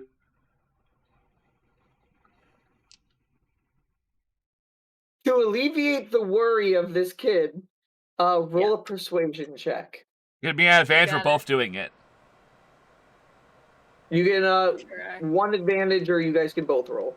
You take it, bud. You've got the courage. You're right, I got the +4. You got the rig. He got the rig. Good, I'm good thing it's an advantage, or that would have been bad. My first roll was a 1. That wasn't an advantage. Okay. You just punch him in the mouth and make him fall asleep. There's... Can't be scared if you're unconscious. That's how I used to treat my panic attacks. Same. Sorry, continue. Okay, sorry. We need to hang out together again. It's been, even though it's only been like 3 weeks, it's been way too long. Yeah, continue with your. That was a 19. Sorry. Yay! 19. Good job. I love you guys.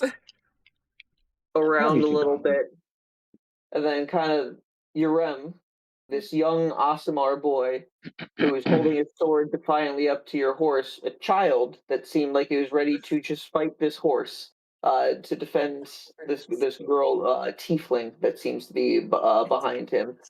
He turns over to you and be like, "You have a kind of cool horse. How'd you get a skeletal horse?" She looks at him and just simply Well, I says, murdered it. She just looks at him and says, "He follows me, so I allow it." Arik is just gonna, cool. That's the younger Aasimar brother right next to him. Yeah. I feel like us 3 standing together must be a sight. Because, like, they're 2 of them, the same person, actually. And the third is their brother who looks... Actually, you just kind of look like their dad. I do. Unfortunately. That's what's so funny about it. So, Oliver, you get about another hour of reading your book after all of this is going on. And everybody, you load everything into the cart. Yeah. You affix Hamel back up to the cart. Do you affix the skeletal horse, or do you only use if she allows it? horse? If she wants to move separately, that's allowed. That's Illyria's choice. They have, was it 3 horses, I think, with Hamel included originally? So they have 3 horses, so they have room to affix 1 more horse to pull this hooded carriage that they seem to have. They're climbing inside. Man, would you allow them to affix your horse, or would you like the horse to stay separate, following behind? Or you riding separate? They're going into the carriage. Yeah. So Illyria will go into the carriage with them, follow them in, but she does not tie her horse. She allows it to follow freely behind. Okay, and as you are entering into the carriage, you look inside and you see a couple crates of supplies, some areas to sit down. It is a hooded, covered carriage, But as all of your companions walk inside, they all just disappear. Can I stay out with Yertle? Can I ride on Yertle's back? Or am I going to have to unsummon him? You have to unsummon them. He's too slow. He moves really slow. I know. We need to make him Oh. fast. We have to figure it out. He needs boots of speed. No, once I get one more level, he gets to get a 40-foot flying speed. So. Okay. So he does move slow. However, you guys are following the river down. Okay. He can take the river. Oh yeah, he can swim.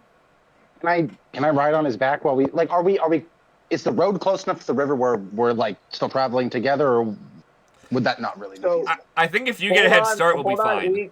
We are getting ahead of ourselves. Yeah. Let's pause. Illyria was walking into the cart, and all we of all you guys disappeared. But you can still hear their voices. And we're just yammering. So, I'm going to make a wild assumption that there's some kind of glamour, and this is like a Doctor Who-esque cart, and there's more space in it than I can see. You just know Brian really well. Well, she's no stranger to glamours. Where she comes from, that's kind of like a second nature, no-brainer thing. So she's not really fazed by this. She hesitates for maybe a second, but she can hear their voices inside, so she's gonna just like confidently walk through. She gets handed a dagger by somebody invisible. Yeah, it just appears You out. See a random dagger just appear out of thin Nock air. would say here. Handle pointed towards you, and Nock says, "Carve your name somewhere pretty." I feel like Illyria hates that we're so fun.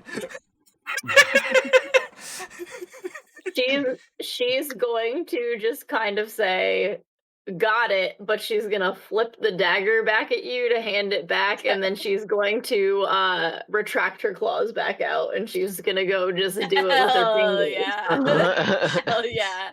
Nock is gonna take back the dagger and just say respect. What language do you write it in, and do you put just Illyria, or do you put your full name? She doesn't put either. There is a symbol that you probably haven't noticed at this point that is on like the side of her neck that looks like all of the birthmarks that Callum dubbed them. That's like right about here. And it's a pattern of like intricate swirls and whatnot. And she basically, instead of signing her name, she draws that symbol. And Nock, with your passive perception, as you're right there as Illyria is signing, in that last final moment, while you're invisible and Illyria can't see you, you see her carving in with the talons that same symbol you see on her neck. Before a moment later, in Illyria, you can see everybody now in the cart. Excellent. Is what she just wrote in Druidic by any chance, or no? No. Nope. Okay. Interesting. And Nock, you're right next to her. Illyria, you finish signing, and you can see the halfling and the gnome and all of your companions again as they're continuing to just put their stuff back into the cart. It must have been very funny to look at the front of the cart, because there would just been rains being in the air.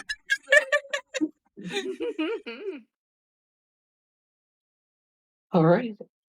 Now, is there anything else anybody... Yeah, I wasn't going to go in. If I can stay with Yertle. Yeah. Is the river close enough to the road where we'd still be... Like, I could still see them?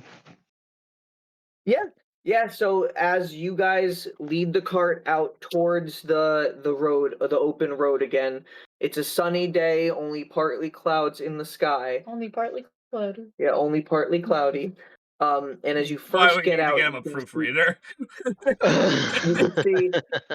You can see the slight cliffside that leads out on the small field that goes over towards the river, but you do see, looking south down your path, the gap between the river and the road seems to only go for maybe another 1,000 feet or so before it kind of like gets within a good like 40 to 50 feet of each other, the river and the road.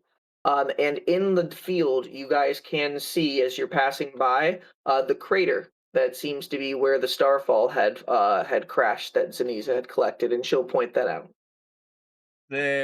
Okay.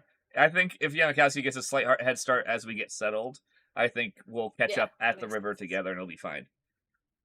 Cool. Yeah. Does anyone want to ride with me in Yertle? I think Why not? Oliver should go with you purely so there's 2 people in case there's ever an issue, and I don't think I've ever ridden on a turtle before. You've got to familiarize yourself because in one level when he can fly, he's going to be your fucking battle platform. I am so excited. I am too, dude. It's going to be so fun. All right.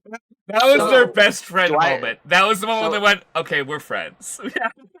Do I just sit on his back? Yeah, so his shell. Have you ever seen those spiky tortoises with the kind of bumpy ridges? Yeah. He's like that, but he's like 10 feet wide and 16 feet long from tip to tail. So like you can make yourself comfortable. Like he's big. He's really fucking big. Cool. All right, and so as you guys get that head start, and with minimal time, because the horse can easily catch up to the turtle, but roughly the same time get over to there. So you guys are able to travel alongside each other. Oliver and Yamakasi on the back of Yertle. Is Oliver reading, or can we chat magic? We can chat. Well, no, I mean, like, if you want to read, I'll read. He's holding his book still. like we're like mid, like about to open the book. Like, I'm like, so how are you doing? And you're like, are we doing this? Before that, where is everybody positioned in the cart? You guys have about 6 hours of travel before it would get to a point where you would have to set up camp for the night. I think Nock is going to be sitting up front with Bracket. I steer the cart. Have Vane up above, sitting on top of the cover, keeping an eye out for anything. Yeah, I imagine Vane just has an arrow in their bow, not up, just there in front of them. Vane is a bird. No, sorry, not Vane. Nock. I'm tired. Vane just grabs an arrow with both of her talons. Yeah. We're working on it. Yeah. We're working on it. Honestly, don't worry. One day. If you let us teach one skill to the bird, it will be shooting arrows. Nock is going to be just kind of sitting, kind of like perching on the stool next to Bracket and reading the tome, because they haven't been reading like at all this whole time. Because they've been doing other shit. We've been busy. I'm gonna steer the cart. All right, Bracket, you're riding the cart. Zaniza is going to be back entertaining the kids in the back of the car there. You seem to be playing little card games. Zaniza's using some Thank you, this NPC. We now have a babysitter. Honestly, that's important stuff, though. Like, speaking from experience, that is absolutely critical fucking yeah, you wouldn't think about those logistics until you need them. Until you have to bring a kid into a fucking troll den? Yeah. Yup. And it's not like Skyrim where they're fucking invincible, like... Yeah. Oh no, my phone is at 5%. What? Oh no, Brian! Oh. I don't have a cord down here. I use wireless charging or the little thing. In the living room. For us to converse, I need to go get a cord. Well, I know how... You can't see... Okay, it's in frame. See, there's a cord right here at my desk. Oh, hi. Look, see the little cord in there? Is that Bennett or is that Echo? Oh, the cats? Yeah. I can't tell. Where? Oh, well, they came from up top, on top of, like, the record player, and then hopped down. Oh, that was Echo. Okay. Okay. That sounds like Echo. Echo's the climber. Yeah. The other I just day couldn't tell because they were so far back that she looked black. So I was only saw like a or- blur, so I didn't even know what Yeah. it was. we finished playing a record the other day, and then I heard this weird sound, and she was sitting on a record that was actively playing. Nice. Was she spinning? What? Please tell me she was spinning around with the record. She was not. Her ass Aw. immobilized it. Oh. Damn. Okay, because if she was spinning around with the record, that would have been That was amazing. so funny. If that happened, we would have got a video. Spin me right round, baby, right. Okay, Brian, plug in your phone. We have D&D Like to a play. cat, baby, right. I am yeah. working on it. I'm sure Everybody, we've Brian, gone to let technical me see my difficulties. face. Ew. This has been the most technical difficulties minus mic failures we've ever had. Slow Yes. charging, but enough to keep going. Yay! How do you want to do research and development for How do you want new spells? So, what are you guys going to attempt to be doing to try to create things, and how are you guys bringing this about? Well, I think my first step would be to actually, like, once I give Oliver a second to set up, interrupt anyways, and be like, actually, though, I have a whole lot of ideas for, like, creating magic shit, and I really like magic items. I really like the freedom that they give you to do all sorts of weird shit that you wouldn't normally be able to do. And I've had my, fair share of experiences with them, both positive and negative. So, like, All right. I'm thinking of taking after Trell and trying to learn some artificer stuff, coming up here soon. I feel like becoming the quartermaster for this crew is going to be a really fun and rewarding role to put myself in. But as far as creating magic from scratch, I don't know where to start.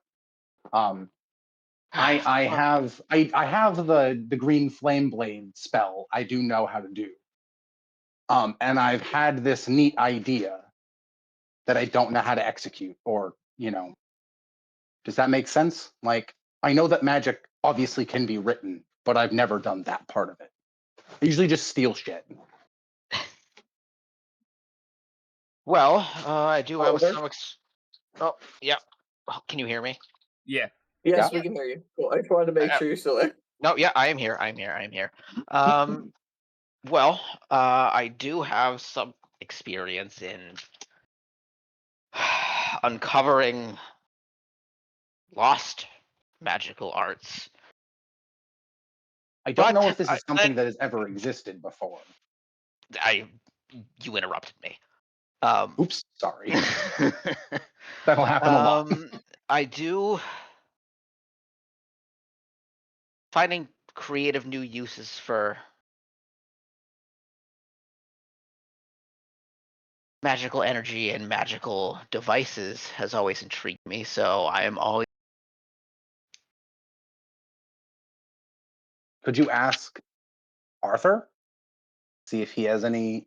Is Arthur thoughts? listening, like, to everything always? You don't know. I'll tap the ring on my hand and be like, "Hey, you awake? You there?"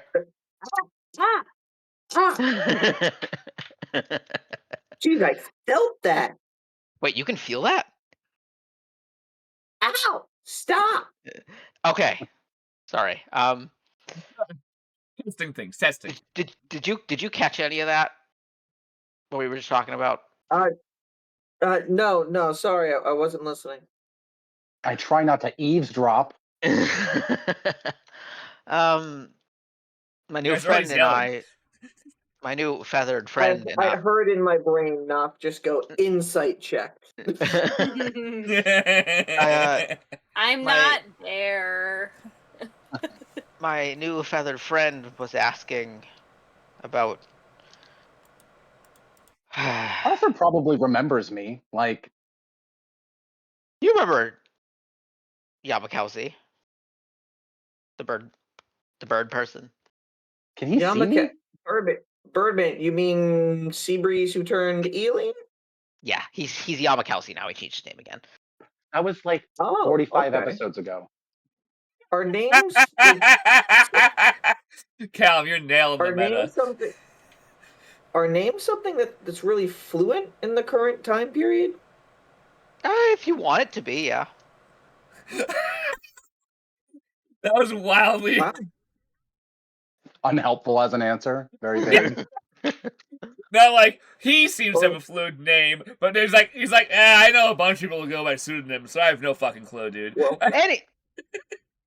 anyway. Well, I'm no stranger to obviously trying to create magic or at least, discover it. There's a bunch of different things. Do you have any experience like taking magical energy and making mechanical devices with it? Well, not necessarily mechanical. Not mechanical devices, but I mean, there are ways to craft different ways to utilize magic. It just takes, a lot of time and resources to put into it. Practice. That much. Creativity. That much I did know. But I feel like your expertise. Well, you're a lot older than. Well, a lot older than anyone I know, so I feel like you might have some helpful insight. I can see what I can do to help you guys out. Well, could we see if maybe I can actually help use the magic to help you guys create this? I don't see why not. Perfect. Okay. Oh no. Let's start. Oh, let's a big start red flag in my brain. And Yamakasi and Oliver, if you spend the next 6 hours working with Arthur, you will start crafting the idea of one of these spells. We'll kind of treat it just like training. Let's talk outside a game how long we think it should take to craft a spell, but it definitely will help that you've involved Arthur McRegalson in it. Okay. You might also die, but what's that? I have my thought was like I'll do research about whatever the canon options are in Xanathar's, but also is there any way that I can give Oliver a break at a certain point so I can continue working on my own so he can also get some hours reading? I meant that to be an interruption so I can get kind of rolling. Because I've got the ideas and the creativity, but not a whole lot of magical knowledge, which is why I was. Yeah, the amount of time that it takes would be dependent on, hey, if you have 2 or 3 minds working on it, that hour will get a lot more research out of it. So we'll figure all that out outside game, but how many hours do you want to divert towards creating this spell and how many hours towards reading? How many hours are we traveling? 6. I'll say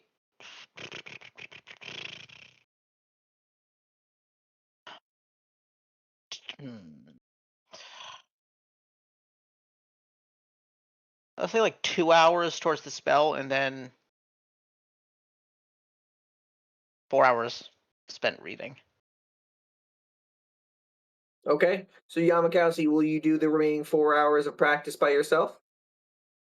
Yes, I feel like I'm not really necessarily involved in steering or guiding where Yertle is going, and Yertle is an intelligent turtle, so he can see the cart.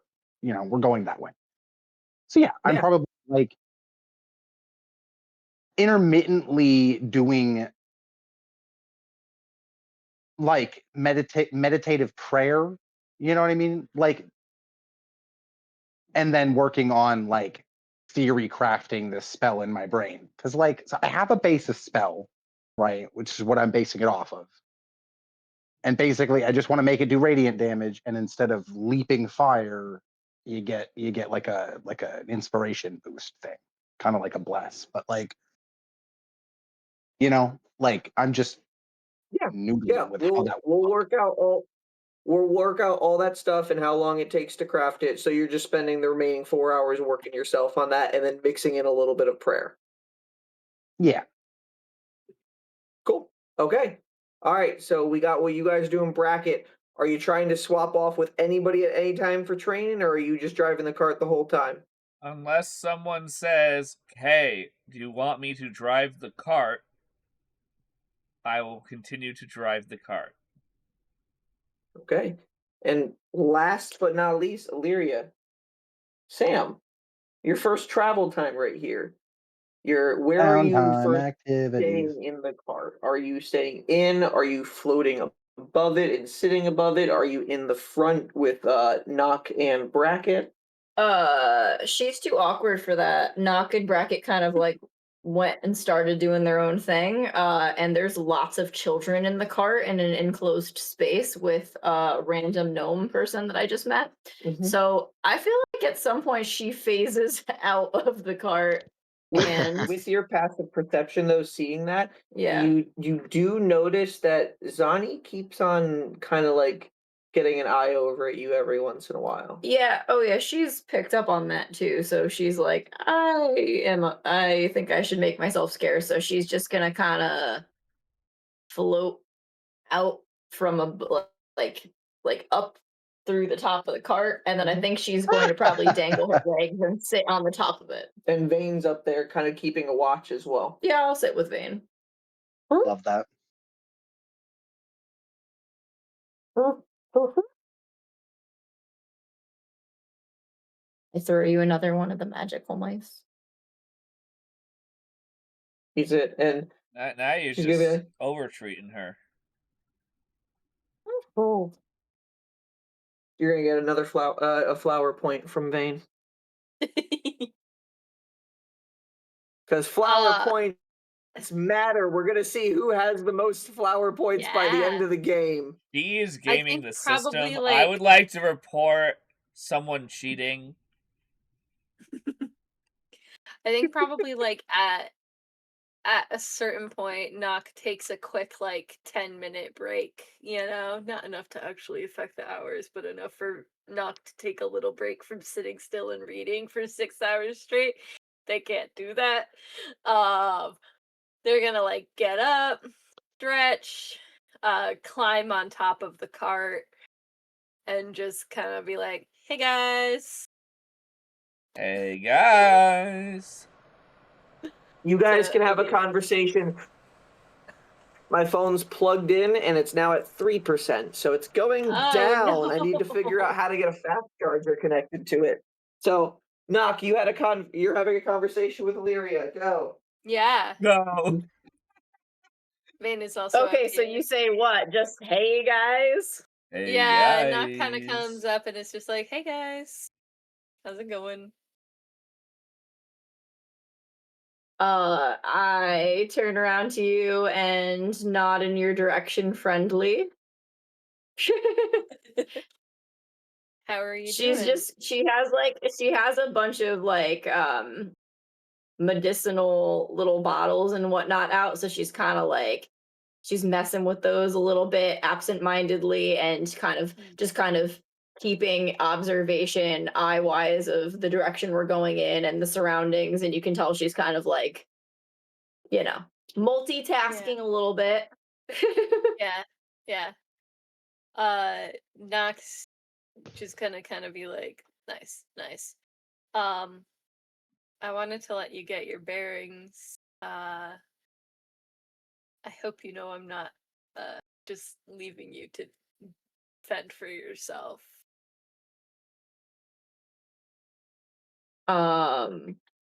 She's probably going to say something that sounds harsher than intended and realize it immediately after, because she's gonna say, I don't need anyone to take care of me, I take care of myself. And she says it like very abruptly, and then she pauses and she literally goes, I thank you for, checking on me.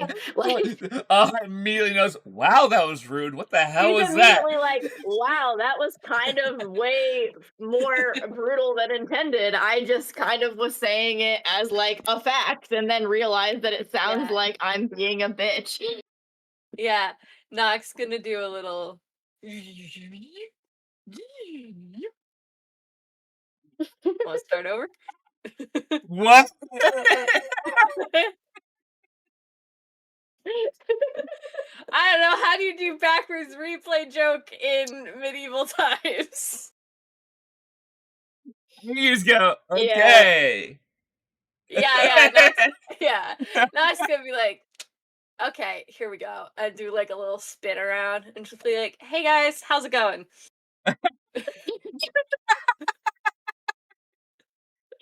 Bracket, you visually see this whole thing, just so Oh you know. yeah. After I heard how brutal that was, I turned around. I am not looking at the road.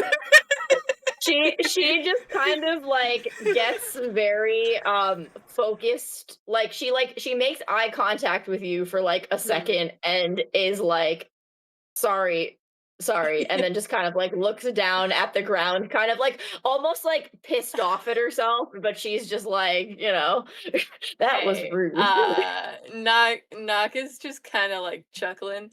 They didn't take it personally. And it's just gonna be like, it's okay.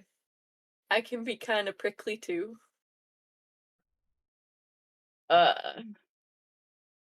Prickly like a porcupine? Yeah. Interesting. I show my little fangs, my little tusks. Oh my god, this is the first time that I think that. Oh no, I've noticed. You've noticed them, You've but this is the noticed first time them? Nock is Yeah. showing them. Yeah, Like, Nock is on purpose. being specifically like, Okay, so she's gonna say, can I ask where you got the tusks? oh, that's from my dad. And I'm actually gonna just speak a little bit of Orcish real quick. And just be like, yeah, my dad's half orc. And that's the only thing I say in Orcish, and then I go back to common. And I don't know orc, do I? Yeah, so you don't understand that, but you do know. I know You what can orc, recognize yeah. the orc language, but you don't understand it. Okay, so she'll say, your father is an orc. Like, that's the only part of this she gathered. She did not actually know what you said. You could have said anything. You could have been like, hey, you were such a jerk 5 seconds ago. Yeah, no, my dad's half orc. My mom's a halfling. And I'm the result. I actually have a little sibling on the way. But I don't.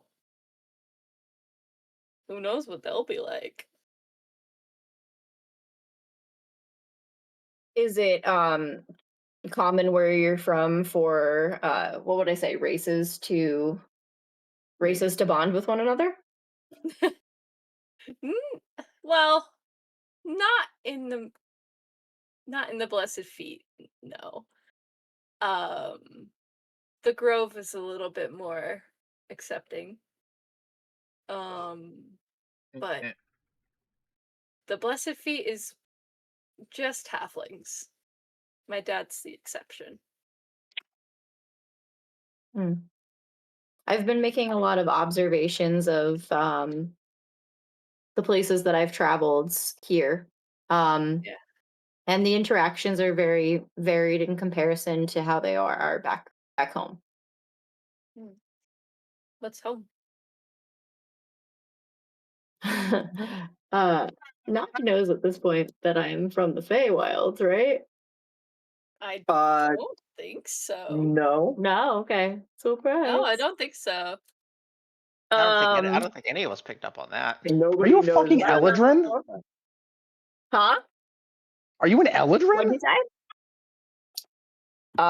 No, not technically, no. Yes and no. Yeah, yes and no. Oh, You'll okay. find out. Okay, cool. That's cool. I just hadn't noticed you changing based on your mood at all. But Brian did make a point of mentioning that you look different now. That's a great observation. I have not changed based on my mood at all. And also, Eladrins are not ghosts. So. That tracks that you're from the Feywild, though. Yeah. Nock has kind of noticed that you get along with Vane, but that's about it. And you also told Vane, but you told Vane to keep it a secret. Okay. So I think that at that point she realizes that she's kind of stepped in it because she tends to speak slightly more to Nock than the rest of them as of thus far, and she's just gonna kind of say, you know, home is a dead place to me at this point. It doesn't matter. Okay. There's like no response from her. She's not defensive with you, but she's basically like very like drawn face immediately and just kind of like you can see like the shutdown mode, and she's basically like that's a dead place. Yeah. I get it.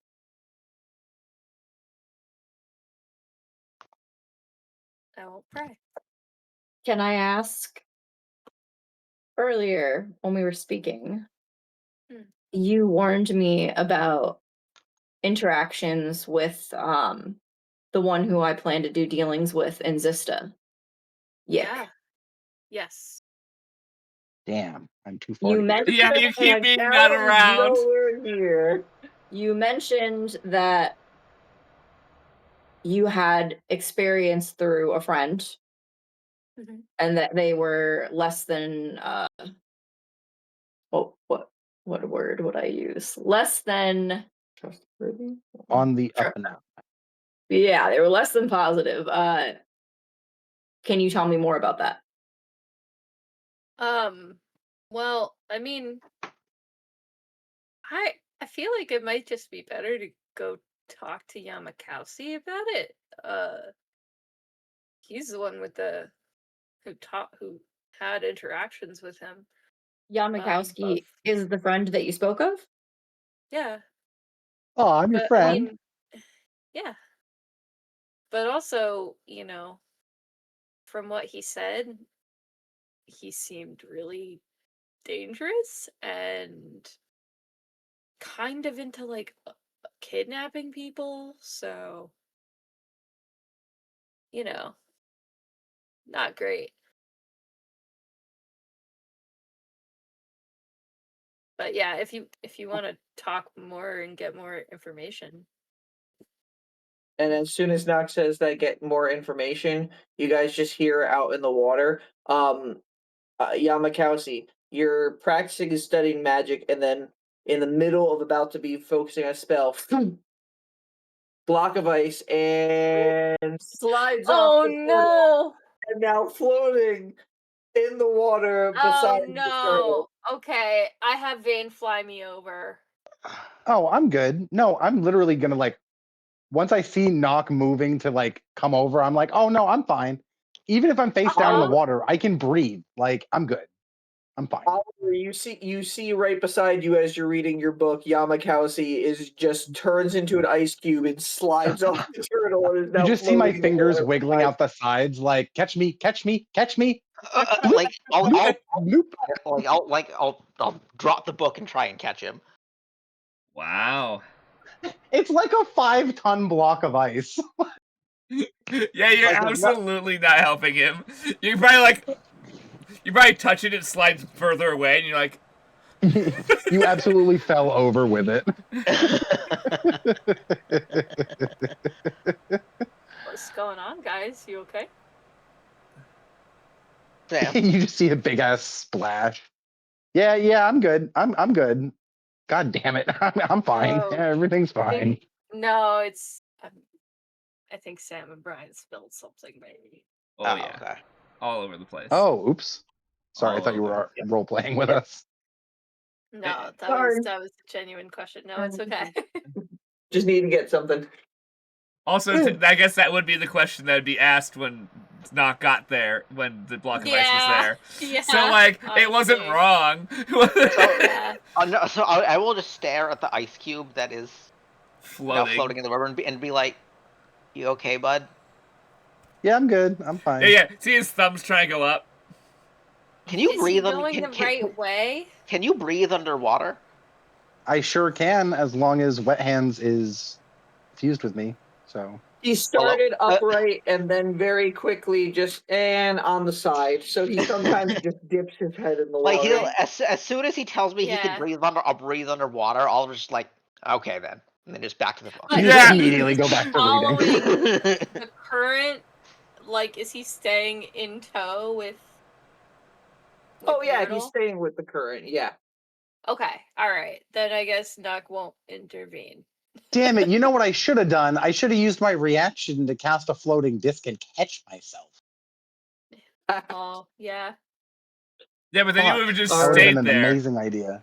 You see all of this Oh, happen that's a good from point, there. actually. Oh, we see it from the top of the car, yeah. Yeah, and they're only like 50 feet or so, give or take, at a moment away from you. Nock flies over, everything's good, and Yamkowski's just bobbing. Do you do anything, or you stay at the cart? I think they've got it handled. Okay. After Yeah. after a few Did minutes, they get Yamikowski up already? they're able to move the ice cube upright, and after a good like 5 minutes or so, he and splashes into the water. Okay, excellent. I'll have Vane pick him up out of the water and just shake him dry a little bit and then plop him onto Yertle. Fucking Vane just gives me whiplash and cuts me to ribbons with her talons and then chucks me onto a hard shell. Fucking figure it out, bud. Yamakowski, please roll a dexterity saving throw. Yeah, that's fair. And saving throw. Okay, so that's not great. That's fucking 11. 11. Dang. Okay, it was a lot less not great than I thought. Well, you are Oh damn. my god, it's actually much higher than 11. Hold on. So my Do you know what math saving is? throw is a 9. I'm bad at it. Okay, it's a 14. Leave me alone.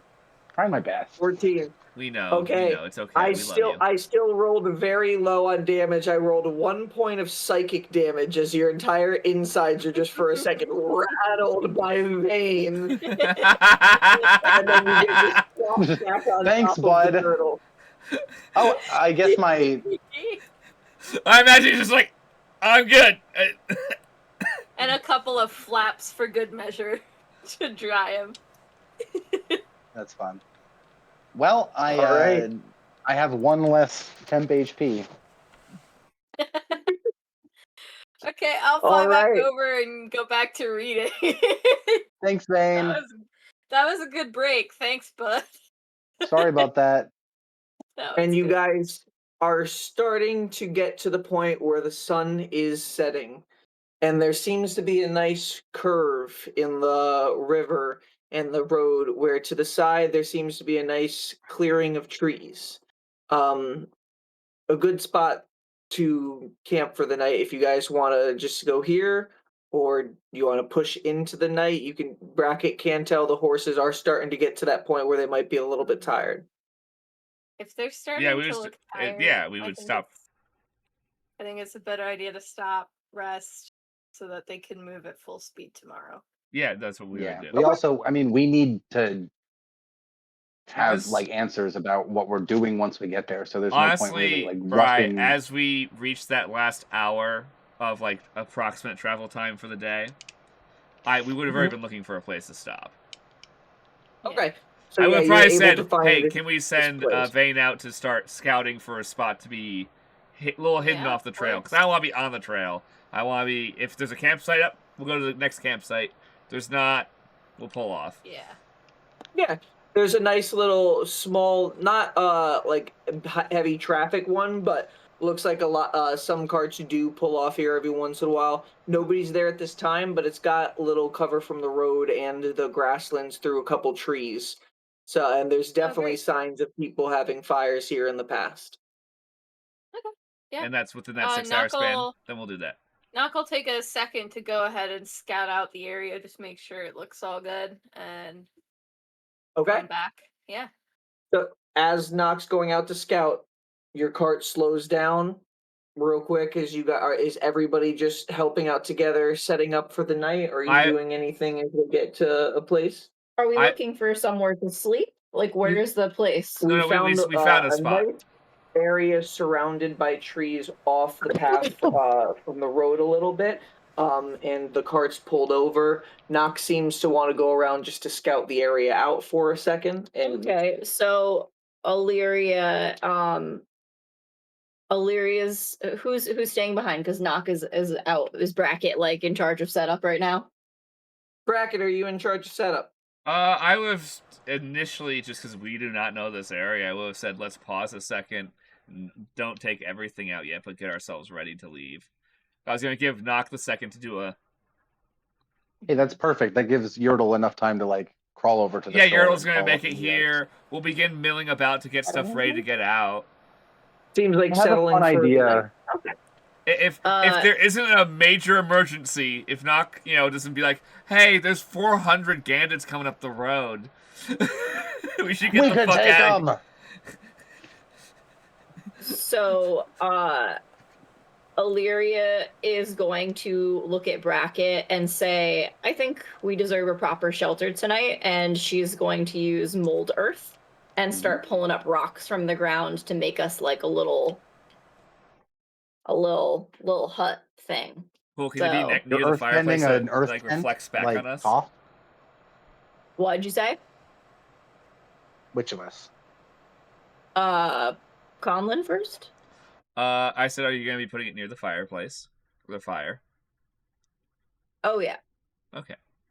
Yeah, so we'll, we can construct, this is going to take her a hot minute, so, like, she's just going to start building stuff up, so honestly, she can take cues from you if you're like, okay, I want it open over here near the fire, so she's going to start, like, building up little walls and whatnot. As you do this, you do see Bracket take smaller rocks to stabilize stuff you're putting down. Excellent. So are you making like earth walls, like we're making an earth wall, like an ancient style hut that you would see in like a very ancient area of human civilization. Yeah, cool. She like she you can see also, all over like the UK, Wales, and that stuff. You can see them all over the fucking place.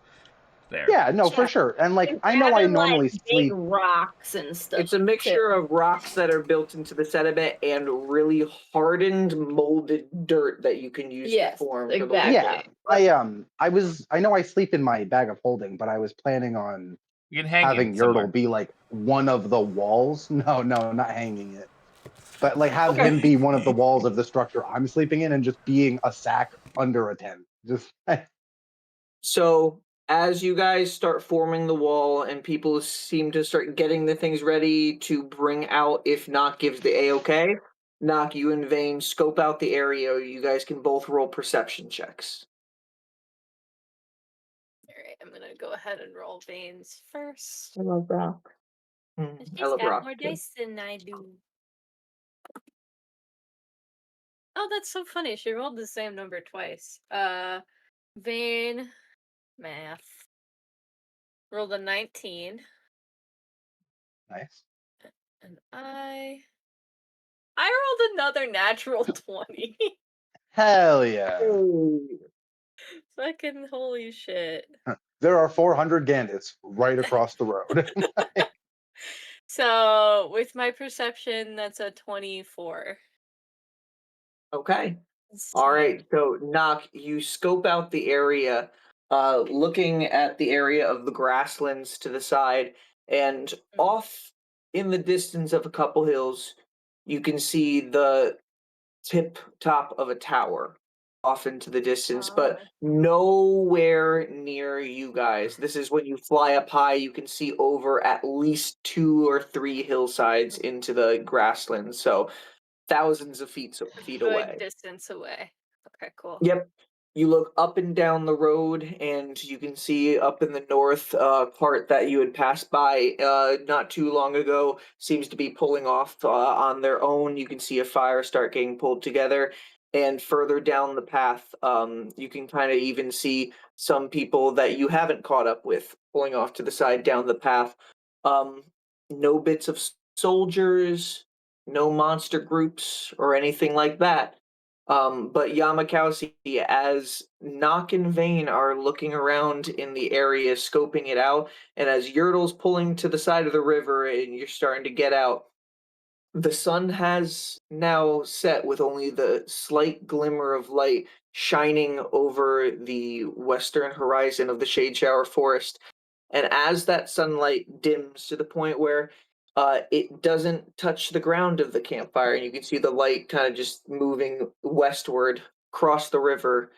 There seems to be a small area of grass, not really small, actually more like 100 or 200 feet worth of like a little field meadow of tall grass on the other side of the river before it gets to the shade shower forest.